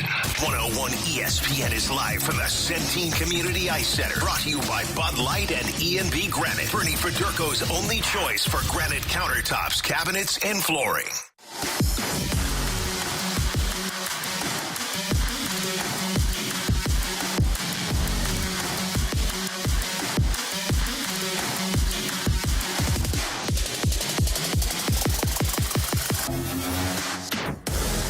It's time. It's time for my least favorite segment that we do in a recurring form each and every week. It's called our Football Pick'em. If you're new to this, we pick 3 games against the spread every week.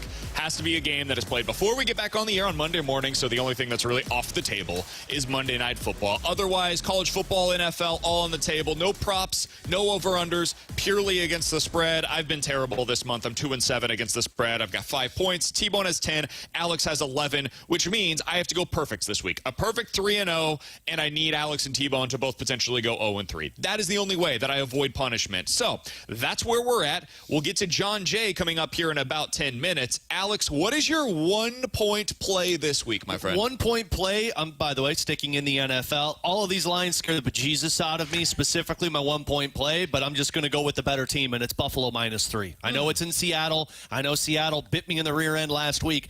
I just think Buffalo is a better team now offensively, defensively. Yes, you're in Seattle, but a -3 spread, I think that'll be good for Josh Allen. I'm glad that I didn't pick that one because that was on my list. I need you to go 0-3, and I can't pick the same games as you. I should have had you deliver your list first because you're probably deleting these as we go. Yeah, he's going to be making adjustments on the fly. I've got a bunch of, look, I've got a list of 7 different games because I know if you guys pick any of them, I can't use that. So for my 1-point play, I'm going to the NFL as well. And I'm going to an NFC South battle because the Tampa Bay Buccaneers, I don't know if you guys saw, their whole wide receiver room's injured. And I don't know who Baker Mayfield's throwing the ball to. And I know I'm probably falling for a trap. But the Falcons at only 2.5 points as the favorite on the road. Give me that line. I think you'll see a bounce-back game from the Atlanta Falcons coming off of their loss last week, which I think they burned you, if I remember correctly. Give me the Falcons -2.5 at Tampa Bay. Do you want us to give the rest of ours before you make your picks? No, I'll adjust on the fly if I need to. Okay. I've got one that I'm pretty sure neither of you are going to be taking as my 1-point if it's college, I can guarantee you I won't. It is not. It is on the NFL side, and the reason why I know that T-Bone is not selecting this is because he just said during the break, I was going to take this game, now I'm not because I'm scared. I am going to be taking it, and I'll take whatever comes with it. The Bears are a 2.5-point favorite on the road against the Commanders. The Commanders, I don't think, are going to have Jaden Daniels this weekend. Now, if they do, I'm going to look like a complete and total idiot because the Bears should not be a 3-point favorite over Jaden Daniels. I don't think he's playing. I think they're going to be really smart with this. They're going to save him. They're 5-2 on the season. This is already found money. You've got a franchise quarterback. You screwed it up the last time that you had a franchise quarterback with RG3 by putting him out there before he was ready. I think those scars are still within that organization, even though everybody that was there back in whatever it was, 2013, is now gone. I think the Commanders will be smart here. They will put him off to the sideline. Marcus Mariota will start, and I believe the Bears will win accordingly. Bears -2.5 at the Commanders is a risky play, but one I got to make. Yep. Okay, well, number 2-point play for me. Speaking of a risky play, but I'm okay with it. I'm taking the Packers -4 over the Jaguars. Don't like the Jacksonville Jaguars. I don't think they're any good. I understand they found ways to put up points and pick up wins recently. I don't care. Packers are the better team. Jordan Love looks like one of the people that could be in the conversation for the MVP this season. I think that offense is going to have a field day against Jacksonville on the road. I really like that pick because I really considered that one as well. But I go to college football for my 2- and 3-point plays. My 2-point play, it's a road team, but I think they're one of the best teams in the country. I'm not just saying that because they beat the Illini. Give me Penn State -6.5 at Wisconsin. I don't think Wisconsin's very good. I don't fully understand this line, so give me the Penn State Nittany Lions on the road -6.5. That was one that I did consider. I also think they are a much better team. Picks? Yeah, that was on my list. I am also going to the college football side of things. I don't think this is going to be on either of your lists. Let's find out. It is also risky. It is going against T-Bone's Illini. He's wearing the hoodie today. I have Oregon -21.5 at home against the Illini. Illinois riding high, reading their own press clippings. That's a loss. Oregon now is going to be at home. I believe them to be the best team in the country. I've got Oregon -21.5 points. It's a massive spread. I think they're going to win this one running away. You don't turn your back on family. You don't turn your back on family. I sounded like a little bit of a devil there at the end. That's fine. All right, 3-point play for me. I think this one actually burned me in the first week of our pick'ems, but whatever happened in week 1 between the Colts and Texans is not going to happen again. Houston minus 4.5. YOLO offense looked fun then, but Joe Flacco's not under center anymore. It's Anthony Richardson. Jonathan Taylor's not 100%, and I know Houston still doesn't have Nico Collins. I think that's going to be an easy cover. Plus, it's a home game for Houston, minus 4.5 by 3-point play. Texans make me nervous now. I don't like watching them play football. This was minus 5, and 5 was like, I don't know if I'm going to pick it, but it changed to 4.5 this morning. So I'm like, I think I can get with this one. I don't trust that offense without Nico Collins. They have looked off. Tank Dell didn't, I think, have a target last week until but they made it a very big focus in postgame of like, we've got to get Tank Dell involved. Tank Dell's going to be involved this week. It's weird to watch them, but they were close against the Packers. I do think they're the better team, so it's not a bad pick. My 3-point play back to college football, and I'm going with one of the longest rivalries going in college football. I'm going with K-State minus 9.5 against Kansas. Guys, Kansas is not a good football team. They are 2-5, and one of those 2 wins is against Lindenwood. Sorry to the Lindenwood Lions. But I think Kansas State, this line even moved down this morning to 9.5. So give me Kansas State. I think they're going to blow out Kansas in this rivalry game, minus 9.5 at home against Kansas. You fear the roar. They did not. All right. This is a team that I don't think should ever be favored by 10 points at all. But they're going up against Bryce Young. And when I have an opportunity to go up against Bryce Young, I have to do it. They announced today that Deontay Johnson is not expected to play this weekend. And then the head coach was asked, hey, is this due to the trade deadline? And he said, you'll have to ask the general manager about that. Nice. So, yes, it is about the trade deadline. Bryce Young is going to be starting because Andy Dalton was in some kind of a car wreck this week. So Bryce Young is going to be out there on Sunday when I get the opportunity to bet against him, especially when he's going on the road against a really good defense. I think the Broncos defense will outscore the Panthers in this game. Give me the Broncos minus 10 points. I'm sure this line will rise over the next couple of days as more of the public bets come in. I've got the Broncos minus 10. It's a big line. I think they cover. Someone said BK's pick should have been the Browns, the Jets, and the Giants because they are who put him in this position.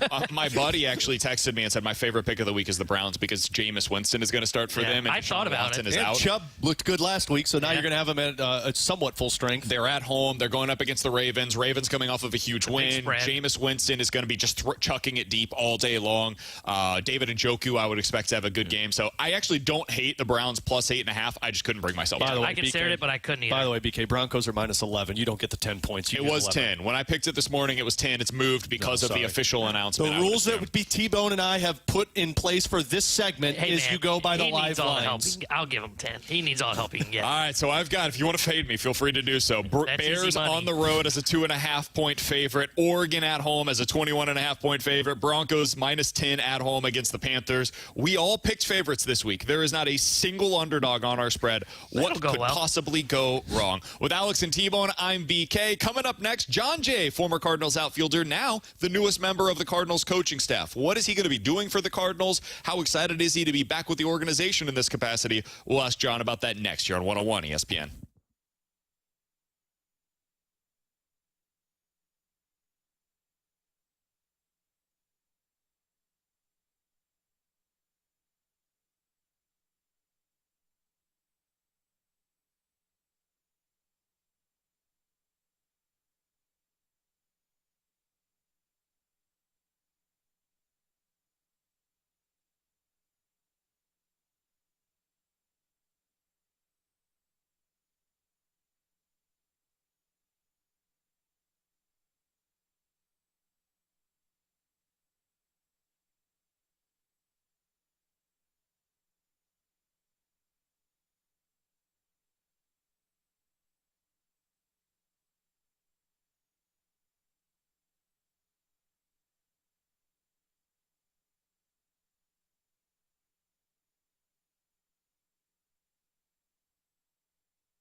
Grant Francis here with a Sports Center update brought to you by Saliga Heating and Cooling. Nice win for the Blues last night as they won 5-1 in Toronto over Craig Berube and the Maple Leafs. Dylan Holloway had 2 goals in the game. Philip Broberg had one as well, and Jordan Bennington made 40 of 41 saves to lead his team to victory. Blues will look to build on that tomorrow. Remaining in Canada, this time Montreal, as the Blues will take on the Canadians. Pregame will be at 5 o'clock. Puck drop at 6 here on your home for the Blues 101 ESPN. And then tonight, you'll catch World Series game number 1 between the Dodgers and the Yankees. Immediately following the Fast Lane, pregame will start at 6, and then first pitch will be at 7:08. I'm Grant Francis. This Sports Center update's been brought to you by Saliga Heating and Cooling, an independent American Standard heating and air conditioning dealer.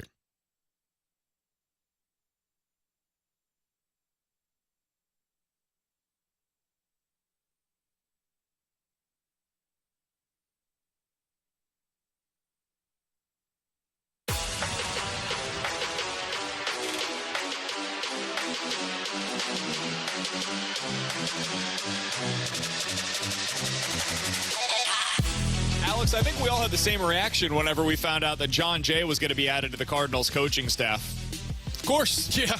It was only a matter of time. It only feels right. Jon Jay, former Cardinals outfielder, World Series champion, is the newest member of the Cardinals coaching staff, and Jon joins us now via the 101 ESPN hotline. Jon, first of all, congratulations. Welcome back to St. Louis.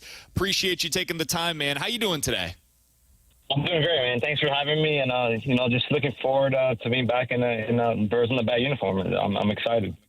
It's going to be great to have you. So tell us a little bit about how this all came together. Was this something you reach out to the organization? Did they reach out to you? How did this all come together with you being a member now of the Cardinals coaching staff again? It pretty happened, kind of happened pretty naturally. Where they just kind of reached out and said, hey, there's going to be a new opportunity here. So, something that I was very excited about. And, we came to something pretty quickly, which is, it was exciting. Jon, you're somebody who has been through different organizations and different coaching roles, advisor roles with teams. What have you learned about yourself over these last few years as the coaching side of things rather than the player? Yeah, for me, I felt like I was always a coach as a player, but, being full throttle where, you're on the other side, I just learned, I think I have more patience than I thought I had. But I think that comes from, parenthood with my kids. So, parenthood has definitely helped me become a better coach for sure. No doubt. True that. Alex and I both have kids at home as well. I can only speak to the patience that I have with my 1-year-old son at home. It's exhausting. I've got 3 of them, Jay, all under the age of 3. So, I don't even think there's an impatient bone in my body anymore. There you go. That's right. That's it. The life lessons, and then we carry them out with us everywhere we go. So, Jon Jay is our guest here on 101 ESPN. So, Jon, when Mo talked to the media the other day, he mentioned you'd certainly be working with the outfielders here, but he didn't mention a specific title, and he said that's partly by design because he wants you to have the opportunity to be involved in a number of different areas. What are some of the things that you plan to be a part of with the coaching staff next year? I'm just there to help, right? Where any way or any form I can help in, I'm there for. Whether, obviously on the, outfield side, that's going to be my main priority. But, I'm just there to be a supplement to the staff, right? There's great coaches there already, and Stubby and Pop and, the pitching side. So, any way I can help, giving pitchers my experience when I was in the batter's box. And, so I'm just there to help. We're on the same page, and, I'm just looking forward to, getting back to October. Jon, I know you last season were the first base coach with the Miami Marlins, but did you do some of the assisting with the outfielders in Miami as well? And what does some of that assistance look like on your side? Yeah, so I was in charge of outfield and base running in Miami. So, the outfield stuff is just making sure, guys are prepared and ready to go out there and perform, right? So it starts in the pregame and in early work and batting practice. So that was kind of my role in Miami the last 2 years, and it's something I'll continue to do now. And like I said, Stubby and Pop do a great job with the base running. I'm just there to help them out with whatever I can. And, so I look forward to, having kind of that little open role and, being back on the staff. Ollie's great. Daniel's great. So I'm just really looking forward to being part of the staff. Jon, you started with the Cardinals in 2010. That was your first year in the big leagues. It's now going to be the 2025 season that you're returning to the Cardinals in a coaching capacity. Now that you've seen both sides of it, as a player and as a coach over the last 15 years, what is the biggest thing for you that has changed with the role of a coach in 2024-25 versus the role of coaches that you had early on in your career in 2010? Yeah, I think, baseball's just evolved and it's changed. And, we see guys are, coming up to the big leagues a little bit quicker than it was before.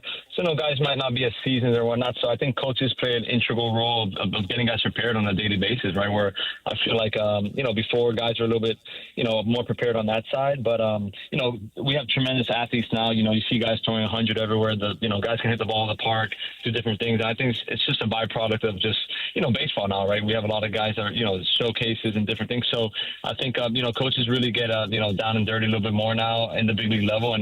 But I love that, I love, teaching the game, learning about the game and just doing that, so kind of the same way, Jose Oquendo was instrumental with me in really teaching me a lot of different things. So, that's what I've been doing as a coach now. And it's something that I like. I like that challenge every day.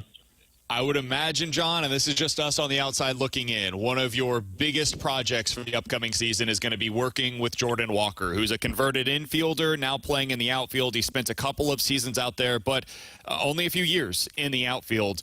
For you, if I'm not mistaken, I think you were a part of the transition with Jazz Chisholm as well when he moved from second base to center field out there. What is that experience like as a coach, working with a converted infielder to getting more comfortable in the outfield? Yeah, you said it, it's getting more comfortable. So, my role is to get them more comfortable out there. And, it's not easy making the transition he's had to make. And especially, we forget he's a kid, right? He's young. He's super young still. So, I look forward to, getting him out there and then getting him more comfortable. And, we've already had a little conversation and, it's going to be great. I really look forward to working with him, tremendous talent and, just all the other guys as well. So I really look to, trying to put, whatever I can to help with him. John, I know it's not your role as a hitting coach, just coming in and doing in every aspect possible with the Cardinals, but as you can imagine in St. Louis, a lot of people talk about the hitting side of things and the impact that a hitting coach has in Major League Baseball today. For somebody who was in the league for such a long time, how impactful was the hitting coaches for you in your career? For sure, they're a great guide. You still have to go up there yourself, and then you got to hit the ball yourself. But coaches are great guides, and I spent a year with Brant Brown in Miami, and he's tremendous. His game planning, his accountability. I mean, he brings it every single day, which is what you want. So I'm looking forward to see him do his work here the same way he did in Miami in 2023, right? Where we surprised a lot of people and made the playoffs, and he had a big role in that. We're talking to Jon Jay for just another couple of minutes here on 101 ESPN. John, you already have some relationships, I have to imagine, with a few of the guys on this staff, especially with Descalso, Ollie Marmol. What did you hear from Skip Schumacher about what it's like to work on Ollie's staff? No, he raves about Ollie. Skip is he's a pro's pro. He's one of the best human beings out there, and he said, I'm going to love it. He fully endorsed me, making this move. And, like I said, I look forward to it. Pop was my double-A manager for 2 years coming up in the minor league. So I have a relationship with him. So, that familiarity is great. Adam Olsen was my trainer, Chris Conroy as well. So it's great to, just know everybody, on staff already. And, that definitely makes it a better experience for me. John, final one for you here on 101 ESPN. We're talking to Jon Jay, former Cardinals outfielder, World Series champion, now a member of Ollie Marmol's coaching staff. What is something that you're looking forward to doing back in St. Louis now that you're going to be back here next summer? Is there a restaurant that you're going to hit up, a place that you want to go with the kids that you haven't been in a while because you haven't been here in St. Louis? What's something that you missed that you're excited to do again? I still spend a lot of time there, so I'll be there in the holidays again. But, I just truly enjoy, I look forward to having my kids there and, just enjoying things. But I'm a big Grant's Farm guy, so I look forward to going to Grant's Farm and hanging out there. But, my go-to restaurant's Paul Mano's. That's my favorite spot. So I love that. Can't get enough of it. So, there's a lot of things I love in St. Louis. Like I said, we spend a lot of time there, have family there and all that. So I'm just happy to be back in St. Louis and, part of the Cardinals organization. Yeah, you're somebody that has kids, John, because you saying that, I'm like, oh, yeah, I'll probably see you there because that's all my girls want to go to, either the zoo or Grant's Farm. We went to Grant's Farm last week, and it's a great spot. Yeah, I think I enjoy Grant's Farm more than my kids do, so it's an easy one for me. So. Understandably so. Hey, John, appreciate the time, man. Congratulations on the new gig being back here in St. Louis. We're certainly excited to see you back around the ballpark more often. All the best to you and the family. Happy holiday season as we get closer to that. We'll talk with you again soon. Thanks, John. Got it. That's Jon Jay, former Cardinals outfielder, World Series champion, newest member of the Cardinals coaching staff. Hugely appreciate him joining us here on the show. I do think, Alex, there is value in having guys that are from other organizations that are come in and influence the ideas, right? I think it's good that the Cardinals are bringing in Chaim Bloom. I think it's good that they have a new player development guy that is from the Cleveland Guardians. I think it is good when they're bringing in a hitting coach that has been with the Dodgers for the majority of his career. He was with the Mariners. He was with the Marlins. I think all of these are good things. I also think there's value in guys that come back home. I think there is value in a guy like Jon Jay, who's seen what it is like for the Cardinals to be at their peak here in this city with this fan base, to come back and be able to impart some of that on what he hopes to be the next generation of great Cardinals players. So I'm excited to have him back, man. Jon Jay is one of our favorites. We've had him on the station a number of times. Him, Skip, Descalso, these are guys that Cardinals fans have been able to know and appreciate for 15 years now. So it's cool to have him back in a Cardinals uniform. Yeah, we basically are the super fan number one for the Memphis Mafia. So anytime one of them's back with St. Louis, BK and Ferrario are the voice for them. But you're right.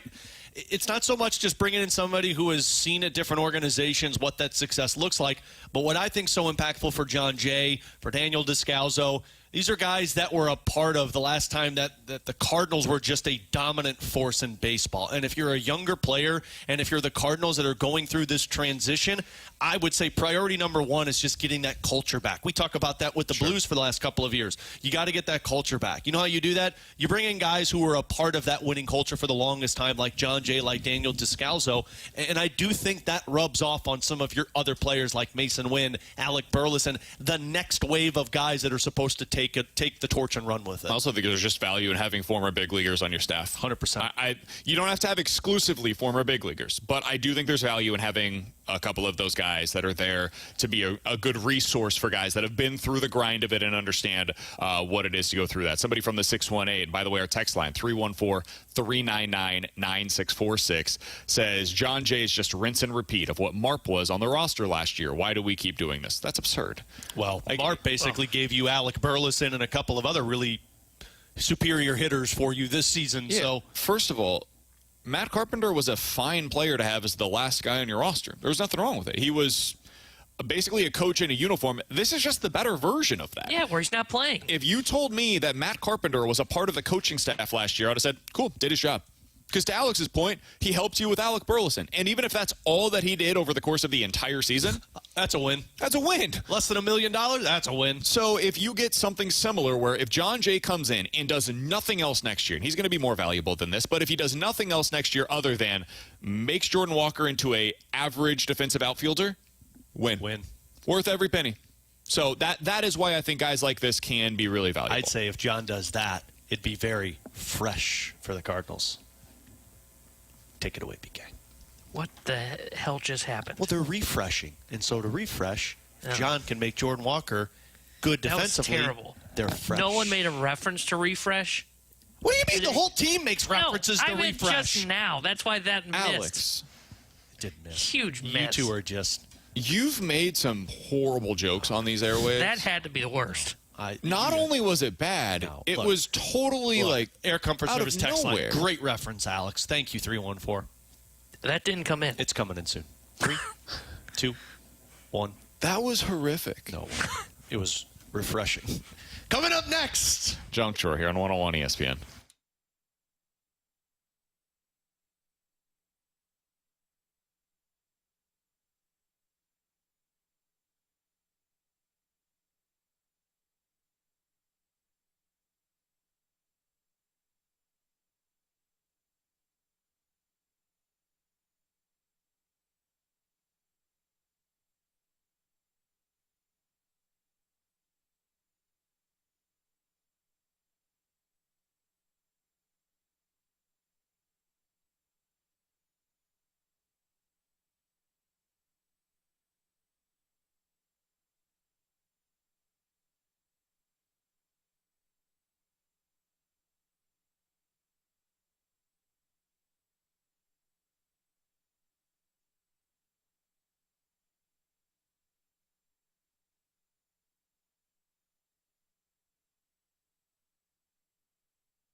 Open it up. The Junk Drawer with BK and Ferrario. Brought to you by Fenton Bar and Grill.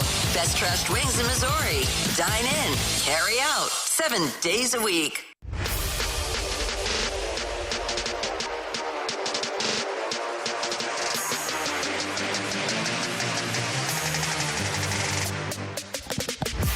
With Alex and T-Bone on BK, we are broadcasting live at the ENB Granite Studios out at the Centene Community Ice Center. Grant Francis back in studio for us, doing a fantastic job. There were some hiccups in the first hour that had nothing to do with Grant. He was fantastic. Way to bring it back up. He was able to get everything back on track, and we appreciate him for doing so. We are jumping into the junk drawer here on BK and Ferrario. T-Bone, what do you got for us today? All right, guys. Halloween is on Thursday. We're less than a week away. It's supposed to be nice this year. Last year was cold, right? Stay tuned for Thursday's show. I'm going to have some great dad jokes for everybody. Oh, gosh, it's the holidays, not that you know? again. It's the holidays. But, I mean, you guys we've brought up, your baby Luke is going to be Stitch, right? If I'm not mistaken. And you guys are going with what again?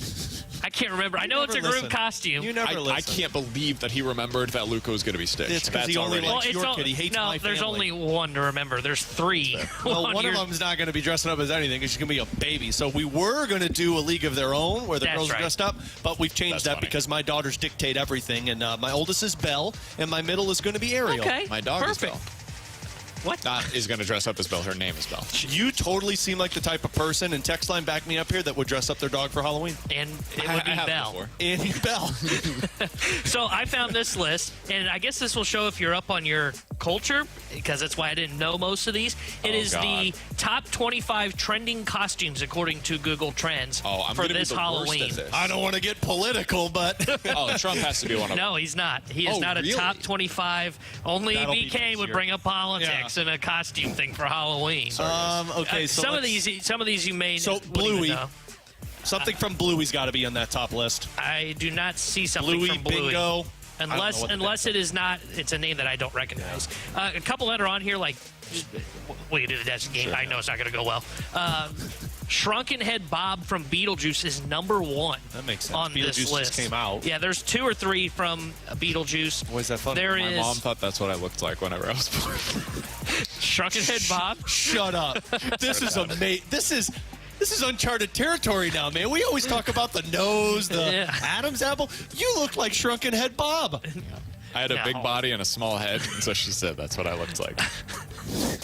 I may start calling him that from now on. You are so Shrunken Head Bob from now on. I'm changing my contact info on my phone from Brandon Coyote to Shrunken Head Bob. I'm going to use the picture from Beetlejuice, so when he calls, that's what pops up. I went to therapy for it. I went to therapy for it. It's something that I'm very self-conscious about. The features that you would have had if you did have a shrunken head. Basically, every character from Inside Out is on this list. That makes sense. You've got Ray Gun, which I didn't even know what that was.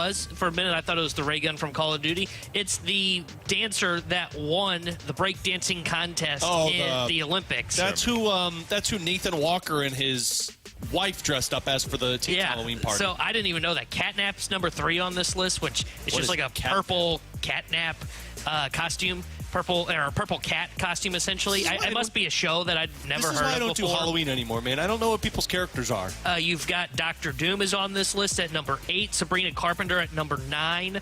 Lady Deadpool at 10. Sabrina Carpenter's a good one. Chipotle Burrito at number 11. What? Yeah. I got to tell you. Wolverine's on this list. Never mind. Minions on here. That one doesn't surprise me. The Minions movie came out. I feel like this was a bad year for pop culture if this is what we're doing. This is terrible Halloween. Peely from Fortnite's on this list, which I would have thought that had been a couple of years ago. I don't play Fortnite. I thought maybe we would get like a Menendez Brothers reference here. That T-Bone doesn't get it. I get it. But the documentary just came out on Netflix. Could you imagine, though, walking up to somebody's store and saying, trick or treat, who are you supposed to be? Oh, the Menendez brothers. I feel like that'd be great.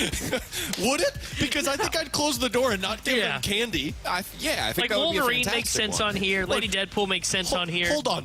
Why Godzilla's on here, I don't know. A couple of years ago, someone dresses up like Jeffrey Dahmer and just walks up to a doorstep. Yeah, that would have been a good costume. What? And when they hand you candy, they're like, can I get something else? Oh, no, don't say that. That's what Alex would say. Soldier Boy's on here, 24. Soldier Boy's still relevant? Apparently. Number 24 in the trending costumes. See, we got to do better than this. We got to do better than this. I think honestly, this is gonna really the only one that made sense was Beetlejuice and Sabrina Carpenter. Because Sabrina Carpenter feel like having a huge year. Lady Deadpool makes sense. That Wolverine makes sense. Yeah. The Minions make sense because the Minions movie just came out. Yeah. The Inside Out, that's typically what Halloween is. You reference movies or TV shows that are popular, but Like Wolverine's on here, yeah, Deadpool. some of the stuff, though, like, I don't get it. It just doesn't make any sense. Okay. It's what's trending, man. I am a little surprised that nothing on that list is related It says something to... about Dune. I don't know, like, what it would be from Dune. Yeah, like the movie Dune. I am don't know surprised what there's exactly. nothing related to P. Diddy. Like, I thought that since it's so pop culture heavy, somebody would have had something related to that. Yeah, I feel like that's a little too far. You just brought up the Menendez brothers. Ren Yeah, from that was. Descendants. We've had enough time. There's a 40-year gap. Yeah, Okay. we've had enough time as a gap between that. Like Aaron Hernandez, I could see maybe something like that. Where he, Oh, it's not Soulja Boy, it's Soldier Boy from The Boys. what? No, it's Soldier Boy. Yeah, Soulja. Oh, really? Because somebody It's the texted it and rapper. said it's Soldier Boy. No, it's not. Soldier Boy. So what happened with Soldier Boy, why he would be here? I legitimately don't know. I don't know. Somebody said on Maybe the top on the 25. YouTube chat, BK, for you to air that info on the radio is pretty remarkable. Hey, man, What was that therapy like? My mom thinks I look like a shrunken head. we dealt with it. We worked through some things. My mom feels like I'm a shrunken head. I'm not a shrunken I head. just picture BK is laying down on the couch. Yeah, I just feel like my head is so much more. So- Like, this pillow feels really big. This was like when I was a newborn, right? You went to therapy as a newborn? No. This whole experience was when I was a newborn. My mom and her friend, we lived right down the street from one of my mom's best friends. They both had babies at basically the same time. It was within a couple of weeks. So it was me and my friend Samantha at the time. So they would place us down on the ground to get next to one another because I had the small head, big body. She had a small body, big head. And so they would have us, and it would just be a picture that they would take because it was funny to them that we were such opposites. So, that was how I got the nickname. Sounds like something I would do. Shrunken head. You just put kids together and be like, hey, look, this one looks different than that one. Look how funny it is. Well, I mean, what would you do if the therapist was just like, yeah, you know what, you kind of look like him. That was what the first one said. I need to get a new therapist now. With Alex and T-Bone, I'm BK. You got BK and Ferrario here on 101 ESPN. It is also serving as a therapy session for all of us. So let's do something that makes us all happy. Philip Broberg, he's reaching rarefied air. We'll talk about it next here on 101 ESPN.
Jordan Kyrou up at the blue line, throws on the break, cuts it back, trying to dance it away from Tanev, gets it to the line, shot, score!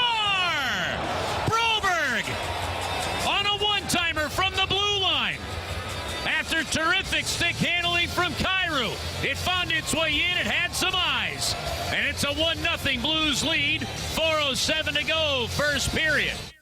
That's what it sounded like last night right here in your home of the Blues, 101 ESPN. A huge win for St. Louis in their first game without Robert Thomas on the ice. 5-1 in Toronto against the Maple Leafs with Alex and T-Bone on BK. Philip Broberg, fantastic once again, Alex, in that one.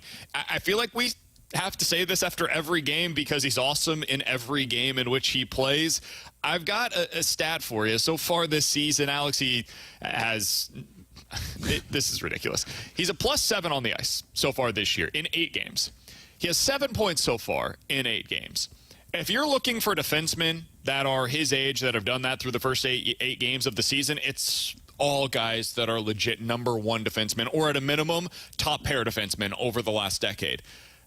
Alex, what are we watching here, man? I mean, you're watching the emergence of a top pair defenseman.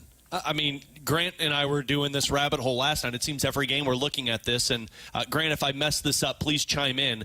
But I think there's only 6 other defensemen that have a better plus-minus with more points than where Philip Broberg is at. And if you go to the Edmonton Oilers, there is one player that has more points than Philip Broberg right now, and it is Connor McDavid. The best plus-minus on that team right now is sitting at +1. And Philip Broberg is a +7. Yeah, and after Go ahead. After last night, Alex, just looking at these updated stats, there are 5 defensemen in the NHL that are a +7 or better, and Broberg is one of them. And also, he has 7 points, which out of those 5 defensemen, lead those 5 defensemen. I mean, you're seeing the emergence of a top pair defenseman. And what I love about this is, and I heard Joey talking about it, just the way that he's playing confident, but it's also this like, I can't make a mistake. And some of that's just because he's given the freeway to do it. They basically told him, go be your guy. Justin Falk, Joey said, is basically telling him, you go do you. We'll figure it out on the ice, but keep doing what you're doing. And that's what you get with a top pair defenseman. You get a guy who's not worried about making mistakes. You get a guy who's going to take chances and recover for them. Because that's the thing. Broberg's taking chances in the offensive zone, but you're not looking at it and saying, what the hell's that guy doing? Because he's recovering on the other side. So there's really no other way to describe what you're seeing than the emergence of a top pair defenseman. I don't know if he's going to hit that ceiling at this season. Maybe he has a slip up. Maybe he takes a step backwards. But throughout this year, by next season, my expectations is you're going to start seeing this guy's name on a lot of the athletic columns about the top guy. I can't believe what we're watching. I can't, and I know people are probably sick of hearing this at this point, or maybe you're a Blues fan that's like, hey, man, this is awesome, and you want to hear all of the positive storylines about your team. We asked Harman Dayal, NHL national reporter for The Athletic, for comparison, a recent comparison, a historical precedent of what we're witnessing right now with Philip Broberg, who's 23 years old, is 6'3", more than 200 pounds, moves the puck well, that shot last night. Oh, so good. That's ridiculous. Like, I didn't know that they had a defenseman that can do that, and they do now. He also can move the puck well as a quarterback on the power play, second unit power play quarterback. He has everything. He's a great skater. Yesterday, we had a Hockey Hall of Famer, former NHL head coach Ken Hitchcock, who compared him to Jay Bouwmeester and was like legitimately baffled that I even had to ask the question because, of course, he's Jay Bouwmeester. Like, this doesn't happen. This is like a team falling into by making their own luck. They created their own luck, their own opportunity, but falling into a franchise quarterback in the NFL. Mm-hmm. That doesn't happen ever. It's almost like the Buccaneers if you had Baker Mayfield become a top 10 quarterback in the league, that's what this is what the Blues have found with Philip Broberg. I'm in shock every time that I watch him because I'm assuming at some point he's got to come back to earth. And it hasn't happened. We're already 10% of the way through the regular season. But see, the thing is, I think a lot of people are feeling the same way you are, where it's like, it's sooner or later this rubber band's going to come back the other way and hit you in the face. He doesn't play a style that goes the other direction. Like, if this was Torrey Krug doing this, I would be saying the opposite, because the points are there, but defensively, that can't last. But again, Philip Broberg is still making mistakes, but you know what he's doing? He's covering them up with his stick reach and his speed and his size. And you're 23 years old making those mistakes, but it's not hurting you. Now imagine what happens 3 years from now when you understand that I can't make those mistakes. I know how to play in the offensive zone. I know I can't make those mistakes, so this is what I'm going to do. That's what Victor Hedman did. Look at Victor Hedman from the Tampa Bay Lightning. He was a minus in the first 3 seasons, I think, every single year. But by the time he turns 25, 26 years old, it's like, oh, I can't make those mistakes. I can't take those chances, but I can affect the ice in this way. That's why you might not be able to say he's a top pair defenseman. You might not even say he's an all-star this season or maybe next season. But in a couple of years, when he's hit that threshold of all defensemen where it's like, oh, hey, now I'm established, I'm confident, I'm an NHL defenseman, now you've already gone through the growing pains of making the mistakes, covering them up, know what you can resort to when things don't go well, and how do you rebound from that. And that's what Broberg's learning. The other thing is he may never be an all-star. He might not. It's hard to be an all-star in the NHL, man, and you only get a couple potentially for each team. It's very possible he never makes an all-star team in his entire NHL career. I don't care, because this dude's a top pair defenseman. He's already playing like that at 23 years old, and I'm already comfortable projecting that that's what he's going to be. He will make mistakes. He will have nights where he's like a -3 on the ice, and it just looks strange. There will be a lot of nights where he doesn't score a point, even though he hasn't done that so far this year, other than in one of the 8 games that the Blues have played thus far. There will be off nights for sure. But what the Blues were able to acquire with Philip Broberg is the exact thing that teams need in order to get out of a retool. Yeah. This is it. This is what covers up for some of the other mistakes. Having this guy in place masks so many of your other deficiencies. It also allows you to have a guy like Matt Kessel in the spot that he should be in. Yep. It allows you to have somebody like, honestly, Nick Leddy, where he should be as probably a third-pair defenseman at this point in his career. It just, if you have Jordan Kyrou on the ice with Philip Broberg, guess what? Some of those defensive lapses, they're not as big of a deal because you have somebody to cover up for them. It also allows Justin Falk to just play his game. Yeah. Falk looks like a different guy this year, and some of that might be he's just 100% healthy this year. A lot of it, I would imagine, is, hey, I've got a dude that can cover up. If I join the rush, I've got somebody that I trust to go cover my ass. Joey's referenced that on the pre- and post games. He said he's talked to Justin Falk, and Falk has told him this is the best I felt in my career. Why? Because you've got somebody that covers up the mistakes that you make when you're on the ice. And like it allows the freedom for Justin Falk to go out there and play the way he wants to, rather than being looked at as, no, you need to be a shutdown defenseman so that the rest of the game can develop itself. Mentioning Jay Bouwmeester, he's a Hall of Famer in all of our eyes. Yes. How many All-Star games do you think he was a part of? I think I looked at this the other day. Was it 2 or 3? 2. Okay. Yeah. And at that point, they're playing 5-on-5. It was a little easier to get in. Absolutely. But at that point, you were talking about when he was an All-Star, he had a total of 23 or 42 points and was a plus 23 when he was an All-Star that season. And then like seasons where he wasn't an All-Star, put up 35 points and was a plus 26. Like the All-Star game it's good. Just not a good way to judge NHL players. He could never make the All-Star game in his career, talking about Philip Broberg, and I don't care. Because what he's providing to the Blues fans saw what it looked like since Alex Pietrangelo left. And how long have we been talking about trading for the guy, go finding the guy, drafting the guy? You got the guy. And he's playing in a second pair role right now, and he's 23 years old. This changes a franchise. You know what else it does, man? It allows you to reallocate some of what you're doing in terms of your assets. So next year in the draft, you're no longer chasing.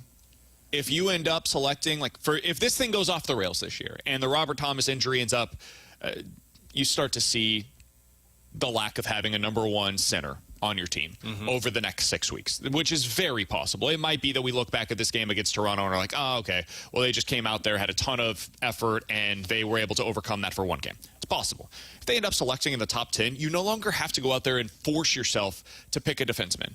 Now you just go take the best player available because you're not chasing. you have the guy in place that's 23 years old that's going to be here for the next decade, maybe 15 years as a franchise caliber defenseman in the offseason. If something becomes available as a top line winger, you can go acquire that. It totally changes the outlook for what this team is trying to do now that you have this piece in place. The whole thing is a puzzle. For any NHL general manager, when you're roster building, it's all a big puzzle. Philip Broberg is one of the corner pieces. That's what this is. You just added that to the board, and now you have potentially a number one center in Robert Thomas, and you've got top 6 guys in Jake Neighbors and Pavel Buchnevich and Jordan Kyrou. You're just missing a couple of those big-time pieces that you need. It totally accelerates the retool in every possible way, and Army deserves all of the credit, dude. All of the credit. Grant and I were talking about this last night. In my opinion, he should already be in the consideration for GM of the year, and that's without seeing what the rest of the season has to offer. But I'm not sure anybody else in the National Hockey League this offseason made more of an impact to their team than what Doug Armstrong did. And I'm not even just talking about the offer sheets. I'm talking about the Joseph brothers. I'm talking about Ryan Suter. I'm talking about Texier. When all is said and done and the dust is settled this season, throw a bold prediction in here for you guys. Oh, boy. Doug Armstrong is going to be considered a top 3 general manager of the year in the National Hockey League and win that award. I think he should win Executive of the Year. Yeah, I'm with you. I can't even imagine how anybody else would win it this year. And frankly, it was malpractice that Athletic article came out and he wasn't even in the top 10. It's crazy. Because that guy is already considered a top 10 general manager. He's a top 5 general manager by everybody in the National Hockey League. When he calls, teams answer. We talked a lot about legacy with John Mozeliak and how the last couple of years will affect his legacy long term. These are legacy-defining moves. What Doug Armstrong was able to do this offseason, that is how we will remember Doug Armstrong. Yeah. Because it encapsulates everything that he is. Hyper-aggressive, willing to do whatever it takes at all costs to be able to win, and willing to take risks. And this was a huge risk, man. If it didn't work out, you spent $4.5 million and gave up a second-round pick for a guy that might be a third-pair defenseman long-term that Edmonton decided not worth it for us. That's a risk. But it was a calculated risk, and it was one that through 8 games, 10% of the regular season, could not have worked out any better for the St. Louis Blues. With Alex Ferrario and Tanner Hendrickson, I'm Brandon Kiley. You got BK and Ferrario here on 101 ESPN. If you guys want to get involved in the show, 314-399-9646 is the Air Comfort Service text line to get involved in the show. YouTube.com/101 ESPN STL. We will get back to a little more conversation. We want to hear from you guys, and we do have a couple of questions. We're going to answer some of those on the text line next year on 101 ESPN.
to more exclusive Blues talk.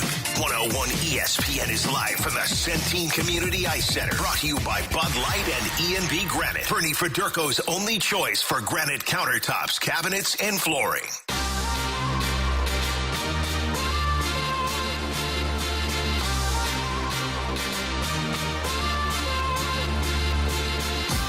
All right, so we've seen the questions on the text line, and we'll go ahead and address it. It has been posted elsewhere as well. I will go ahead and just read from the press release. I think that's going to be the easiest way to do this. 101 ESPN, St. Louis leading sports station, is thrilled to announce that TMA, the morning after, is going to be debuting this Monday, October 28th from 7 to 11 a.m. TMA has been the morning drive staple in St. Louis since 2004. Tim McKernan will be joined with Martin Kilcoyne, Doug Vaughn, and Jackson Burkett. Again, this will be from 7 a.m. until 11 a.m., so this will be the show that you will now hear prior to BK and Ferrario here on 101 ESPN. Also, as you have a new addition, this means that there will be changes that are made here to the station. Randy Kerber was literally the first person to be a part of 101 ESPN. He's been here for more than 15 years. January 2009 is when 101 ESPN began, and Randy Kerber has been a part of the station throughout. Brooke, Dan, Rock, we love all of those people. I have spent most of my Mondays over the course of the last 3 months working with the morning show. We're going to miss them greatly. There's no replacing those individuals. And this is radio, man. It's an ever-changing platform. We don't know much about it other than that the station has decided to make changes. It's a really difficult time, just being totally candid, for media in general. Yeah. This is for newspapers, for radio, for television. The landscape is changing. You guys see what's happening with the Cardinals, with Bally Sports Midwest. It's not specifically just RSNs. It's everything. Everything is changing when it comes to the media landscape, and radio is no different. So, again, I wanted to pass this along to you guys. I think our listeners are deserving of knowing kind of what's going on, especially as it's taking place. Randy, Rock, Brooke, Dan, they are no longer going to be on the morning show. The new show will be the morning after, weekdays from 7 until 11 a.m., and it will be Tim on that show leading the thing, as he always has, with Doug and Jackson, and they are going to be joined now by Martin Kilcoyne as well.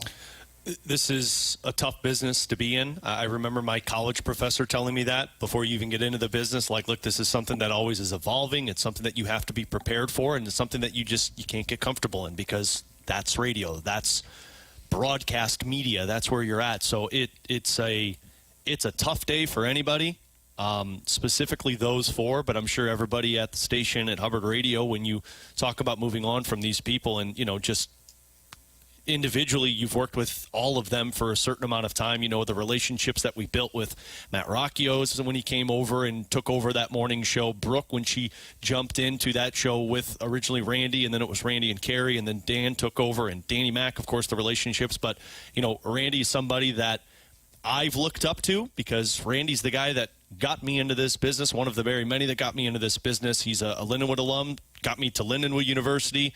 He was a former KMOX guy, so I knew Randy from there. So these are never easy days to handle, and it's just one of those things that this is the business that we're in, and you just wish the best for them, and of course you wish the best for the new morning show that's taken over. Yeah, and I know that there's going to be a lot of people that are mad about this, just flat out, to put it bluntly. And I get it. Randy has been a voice in this city for longer than I've been alive. And he's an absolute legend. Obviously, Dan, T-Bone, you and I have done a show with Dan regularly for a year, so we all have good relationships with him as well. Brooke came into the show and did a good job. Rock is awesome. We talk to him every single day as we're getting our show ready in the mornings. We're going to miss them as well. I just ask that all of you guys give the new show a chance. If you decide it's not for you, cool. Totally understand. But there have been a lot of changes on the station over the years. I'm sure there will continue to be into the future, right? That's the nature of this business. People come and go. I want you guys to know, as far as we know, nothing's changing with our show. This is the way that we're going to go about it. It's the three of us here with you guys every day from 11 to 2. But we ask that you guys give the new show a chance. And again, if you don't like it, if you decide that it's not for you, there's a lot of people that decide that we're not for them. We're not their cup of tea. That's totally cool. Radio is a subjective business. Everybody goes about it very differently. But I hope that you guys will give the new lineup a chance. It starts Monday morning at 7 a.m. It'll go up until we get on the air at 11. We've been getting on at 11 now recently. So there's that. If you guys have any questions, feel free to get them in on the text line. 314-399-9646 is the Air Comfort Service text line to get involved in the show. There's not a ton of info that we can give you that we haven't already, but I like to be open and honest with you guys. This is a place I feel like we've built a good relationship with you guys as listeners here on our midday show, and we're going to miss that morning show. Randy has been nothing but good to me over the years. Dan is great doing the show with him. Yep. He made me better. He challenged me a lot. There were days that it was tough, and there were a lot of other days where it was awesome to work with him. I've worked with Brooke probably 10 different shows over the last few months. Rock, same thing. Rock is as interested in stuff as anybody that you'll ever meet. You send him one thing that piques his interest, and then suddenly you get a barrage of 25 different texts with everything you could ever possibly want to know about that one thing. You're like, oh, okay, I guess you were super interested in that. So we'll miss him. Seriously, those guys were our teammates. But now, just like when the Blues have Robert Thomas go down to injury, right? It's next man up mentality. I hate saying that, but it's just the truth. Radio's the same way. And now we've got to support TMA. They're our new teammates in the morning here on 101 ESPN, and we're hoping that they kill it in the morning drive. Yeah, because, they're just as much as the opening drive was a part of this station's DNA, and you build off of that. And, us, along with the fast lane, you build off of the momentum that they build up. That's what we're going to do with TMA now. TMA starts the mornings every day on 101 ESPN, and you take that show and you run with it for the rest of the day. And it's the nature of the business, but it's the tough side of the business, because it's so hard to look at a group of people who are a part of your family in this business that you see every day, that you talk to every day, and then you just have to move on to the next element of it. But it's the nature of this business. I'm sure they understand it. I'm sure TMA understands it, and you just hope that our listeners can understand that as well. If you guys want to reach out to them, feel free to do so. Yep. They're all around on social media still. I'm certainly wishing nothing but the best for everybody that was a part of the morning show. And again, if you missed somebody on the text line, 314-399-9646 is the Air Comfort Service text line. Said, so what is the new lineup? The new lineup is going to be the morning after, weekdays from Monday to Friday, 7 until 11 a.m. The morning after will be Tim McKernan, who is joined now by Martin Kilcoyne and Doug Vaughn and Jackson Burkett. Again, they will go 7 a.m. until 11 a.m. So the balloon party will just be the extension of TMA. And then we will be on the air, as we have been, from 11 to 2. Fastlane will be on the air from 2 to 6. 11 a.m. to 6 p.m., nothing changes for you guys. It's going to be the same lineup that it has been. The one change of significance, and it's a huge one, we understand that, is the morning after is going to be taking over as the morning show here on 101 ESPN. So we appreciate you guys sticking with us. We love what we do here. I understand that, hey, man, a 15-year run in this industry is unbelievable. Yeah. Unfreaking believable. Yeah. We've already been on the air for 4 now. Yeah. The odds of us getting to 15 are low, man. Well, and you talk about the part with Randy, too, that I've always admired in this business is this is a guy who's been through this before. Randy talks about it. It's like, I've been fired before. He was fired from KMOX. You've been fired at other radio stations. But you find a way to fall back on your feet, but not just do so where you just go to another station, but you find a way to come back even stronger with Randy. So I don't doubt in any shape or form that those guys are going to have success beyond whatever this is. But, I mean, these are people that you admire in the business, and you see the success that they've built up. And you're right, 15-plus years in this industry. But at one station, it's remarkable in itself. Borderline unheard of. Yeah. Heard of. Like, it doesn't happen. Yeah. So we're going to miss them. Again, We're going to support the hell out of our new teammates with TMA. They'll be doing it 7 until 11 starting on Monday morning. If you guys have any questions, feel free to reach out. We'll be on social media and whatnot as well. And feel free to reach out to the previous morning show opening drive as well. I'm sure they would appreciate all your well wishes on that end. All right. We're going to get back to doing our normal shenanigans. I know it's not easy to pivot off of what is obviously huge news and a shock to most, but we're going to get back to doing our show, all right? We're going to get to NFL weekend look ahead, the matchups that we're most looking forward to this weekend, the upsets that we think that we're going to see. We'll finish off the last 30 minutes of the show the way that we always do, by just doing our thing. Coming up next here on 101 ESPN.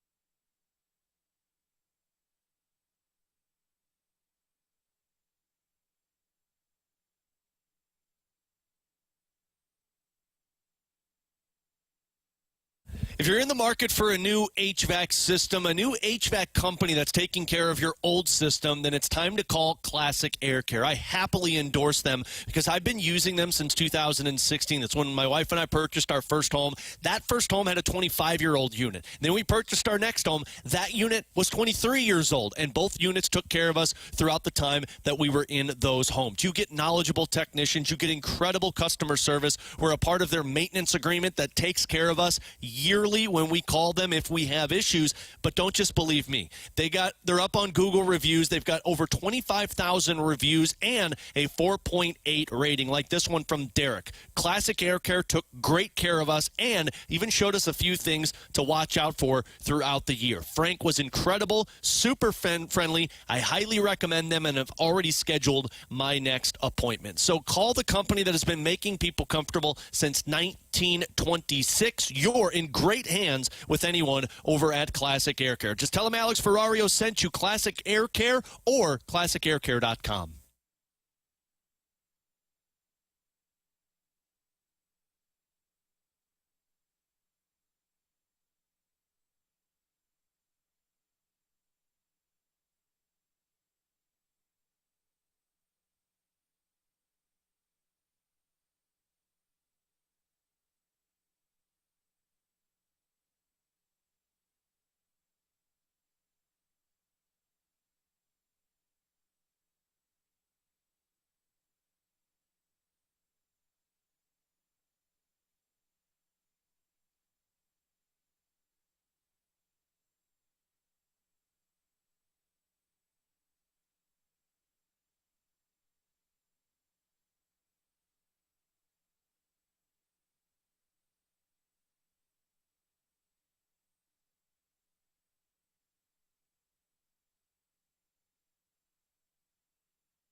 Grant Francis here with a SportsCenter update driven by Johnny Londoff Chevrolet and Johnny Londoff Autoplex. Blues picked up another win last night, 5-1 over Craig Berube and the Toronto Maple Leafs as Dylan Holloway scored 2 goals. Philip Broberg added 1 as well, and Jordan Binnington had a great game. 40 saves on 41 Toronto shots as the Blues beat Toronto 5-1. They'll be back tomorrow as they will be in Montreal to take on the Canadiens. Pre-game here on your home for the Blues 101 ESPN starting at 5 o'clock and puck drop at 6. Then tonight on 101 ESPN, right after the Fast Lane, you can catch the Dodgers and Yankees, Game 1 of the World Series. Pre-game starting at 6 right after the Fast Lane, and first pitch coming up at 7:08. I'm Grant Francis. The SportsCenter update's been driven by Johnny Londoff Chevrolet and Johnny Londoff Autoplex. See them at londoff.com. Chevy, together we drive. Are you kidding me?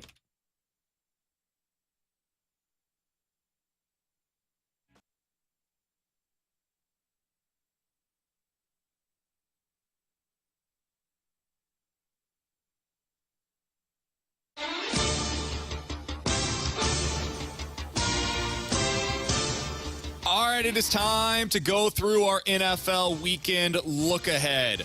The matchup you're most looking forward to this weekend, the upset that you believe that we are going to see, and what's the overreaction Monday game? There was a little overreaction to last night's game as T-Bone's squad ends up beating the Minnesota Vikings. By the way, keep this in mind. Yeah, flawed win, you cheaters.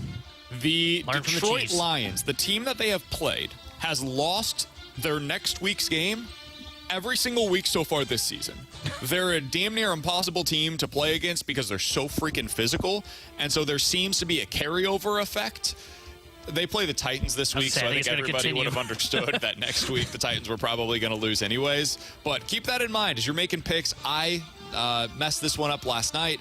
I thought that the Vikings would win that one, so moving forward, keep in mind who played the Lions the previous week and go ahead and pick against them. All right, Alex, for Sunday, what is the NFL matchup that you are most looking forward to seeing? Boy, there's not a whole lot of them that really are exciting. I think in terms of the newsiness of it, it's probably the Chiefs and Raiders because you've got, or not Chiefs and Raiders, I'm sorry, the Cowboys and 49ers because the Cowboys are coming back after their bye week, and we all know the disaster that it was prior.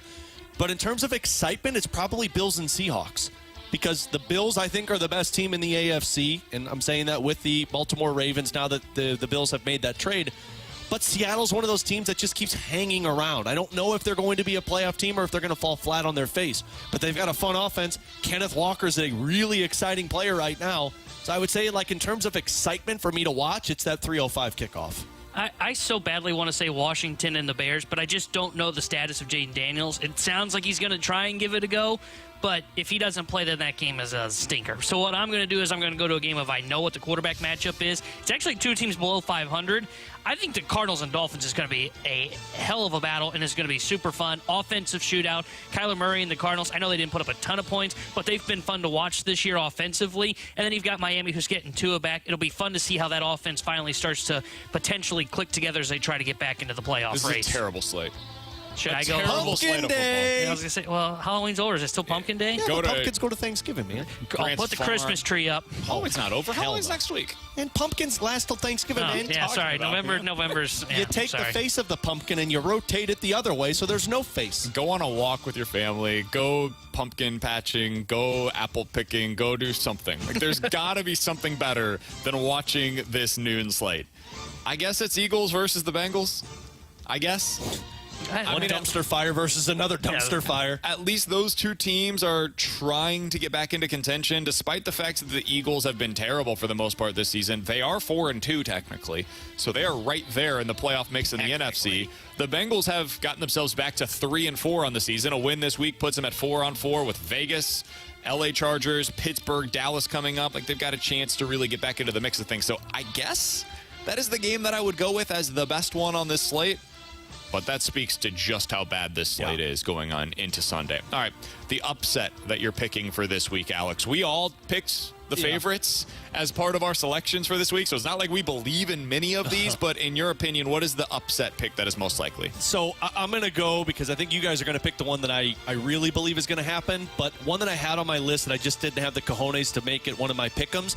I think the Cowboys are going to beat the 49ers. I don't like the 49ers. They're already dealing with injuries galore, and Brock Purdy hasn't looked that great. I would not bet against the Cowboys coming out of the bye that realizes like they have to be a better team if they want to go anywhere. This feels like one of those games that Dallas comes out and plays well. I'm not going to buy into it. I'm going to believe that that is all fake. But for this game, I can see, I think they were a 5-point underdog. I would take them straight up. It's only fitting that the Browns beat the Ravens this weekend. That's the one that I know all of us are thinking. Deshaun Watson's out. They've got their best quarterback now at the position in Jameis Winston, which I know is weird to say. I can totally see where they're at home. Baltimore comes into town. They think they're going to have this easy cakewalk, and Cleveland just finds a way to win that football game. I didn't have the cojones to take that in the pick'em. I'll have here, my head is not on the line with eggs here. I think Cleveland will beat Baltimore this weekend. I mean, good luck picking these games. You have to. Yeah, you actually need them. Can you guys imagine if the Patriots end up beating the Jets this weekend? I thought about that after their coach called them soft. That's kind of what I'm thinking. Have you seen the reaction, by the way, from the players? It's been interesting to see the dichotomy from what the media, and specifically Bill Belichick, who's part of the media now, have been saying about it versus what the players have been saying. The Patriots players have come out this week and have been like, yeah, we've been playing soft. What am I supposed to disagree with? Like, he's right. We've been a soft team so far this year, and we need to be better. Drake May looks good. Not great, but good. He kind of looks like Caleb Williams did in week 2 and 3 before he really started to hit his stride. Not the way that Caleb did in week 1, which was horrific. But he's making some plays. He's done a lot better than what we had seen previously with Jacoby Brissett.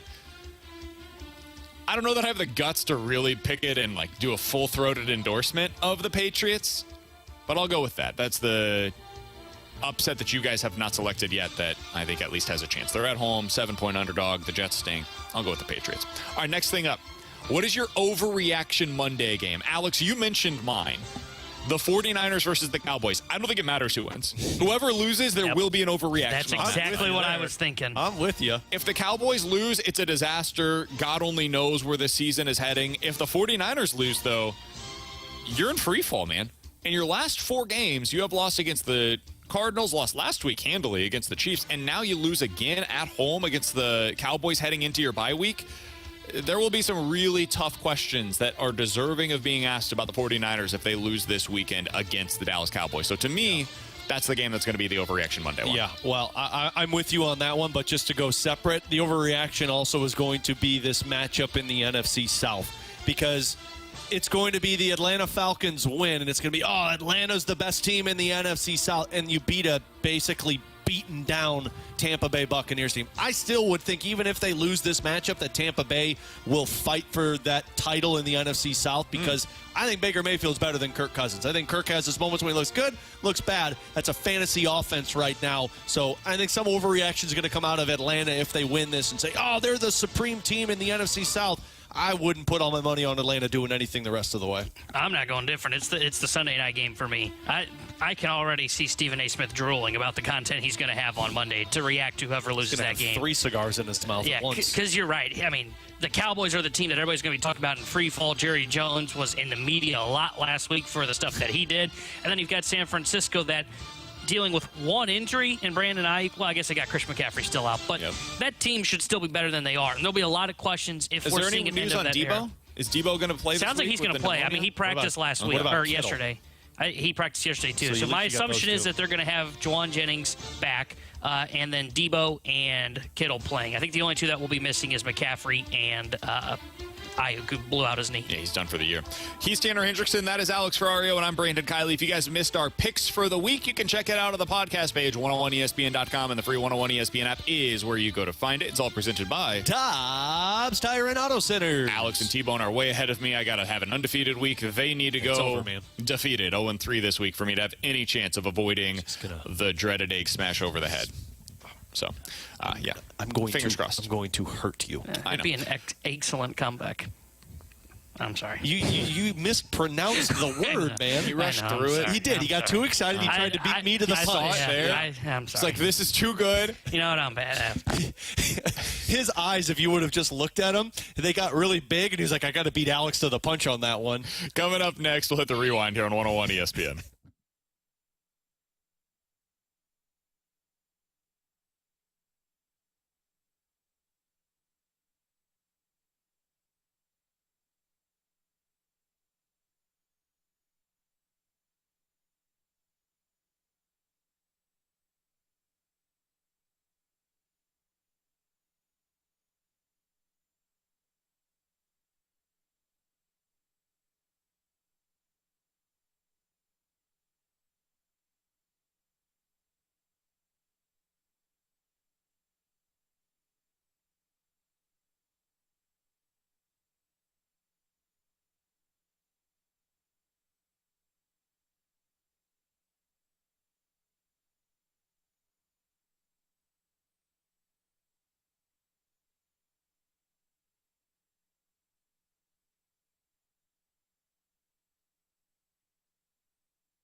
With Alex and T-Bone, I'm BK. We've been broadcasting live today from the E&B Granite Studios out of the Centene Community Ice Center. If you guys missed any of our show, be sure to check it out on the podcast page, 101ESPN.com, and the free 101 ESPN app is where you go to find it. It's all presented by Dobbs Tire and Auto Centers. Alex, a big part of our show today was talking about the St. Louis Blues' huge win last night against the Toronto Maple Leafs, 5-1, and Jordan Kyrou had one of his best games in a couple of seasons. Phil Broberg, once again, amazing. They played that simple style hockey. Bennington was great in net. What was your biggest singular takeaway from that win? 5-1 last night in Toronto. The Blues just found another way to win.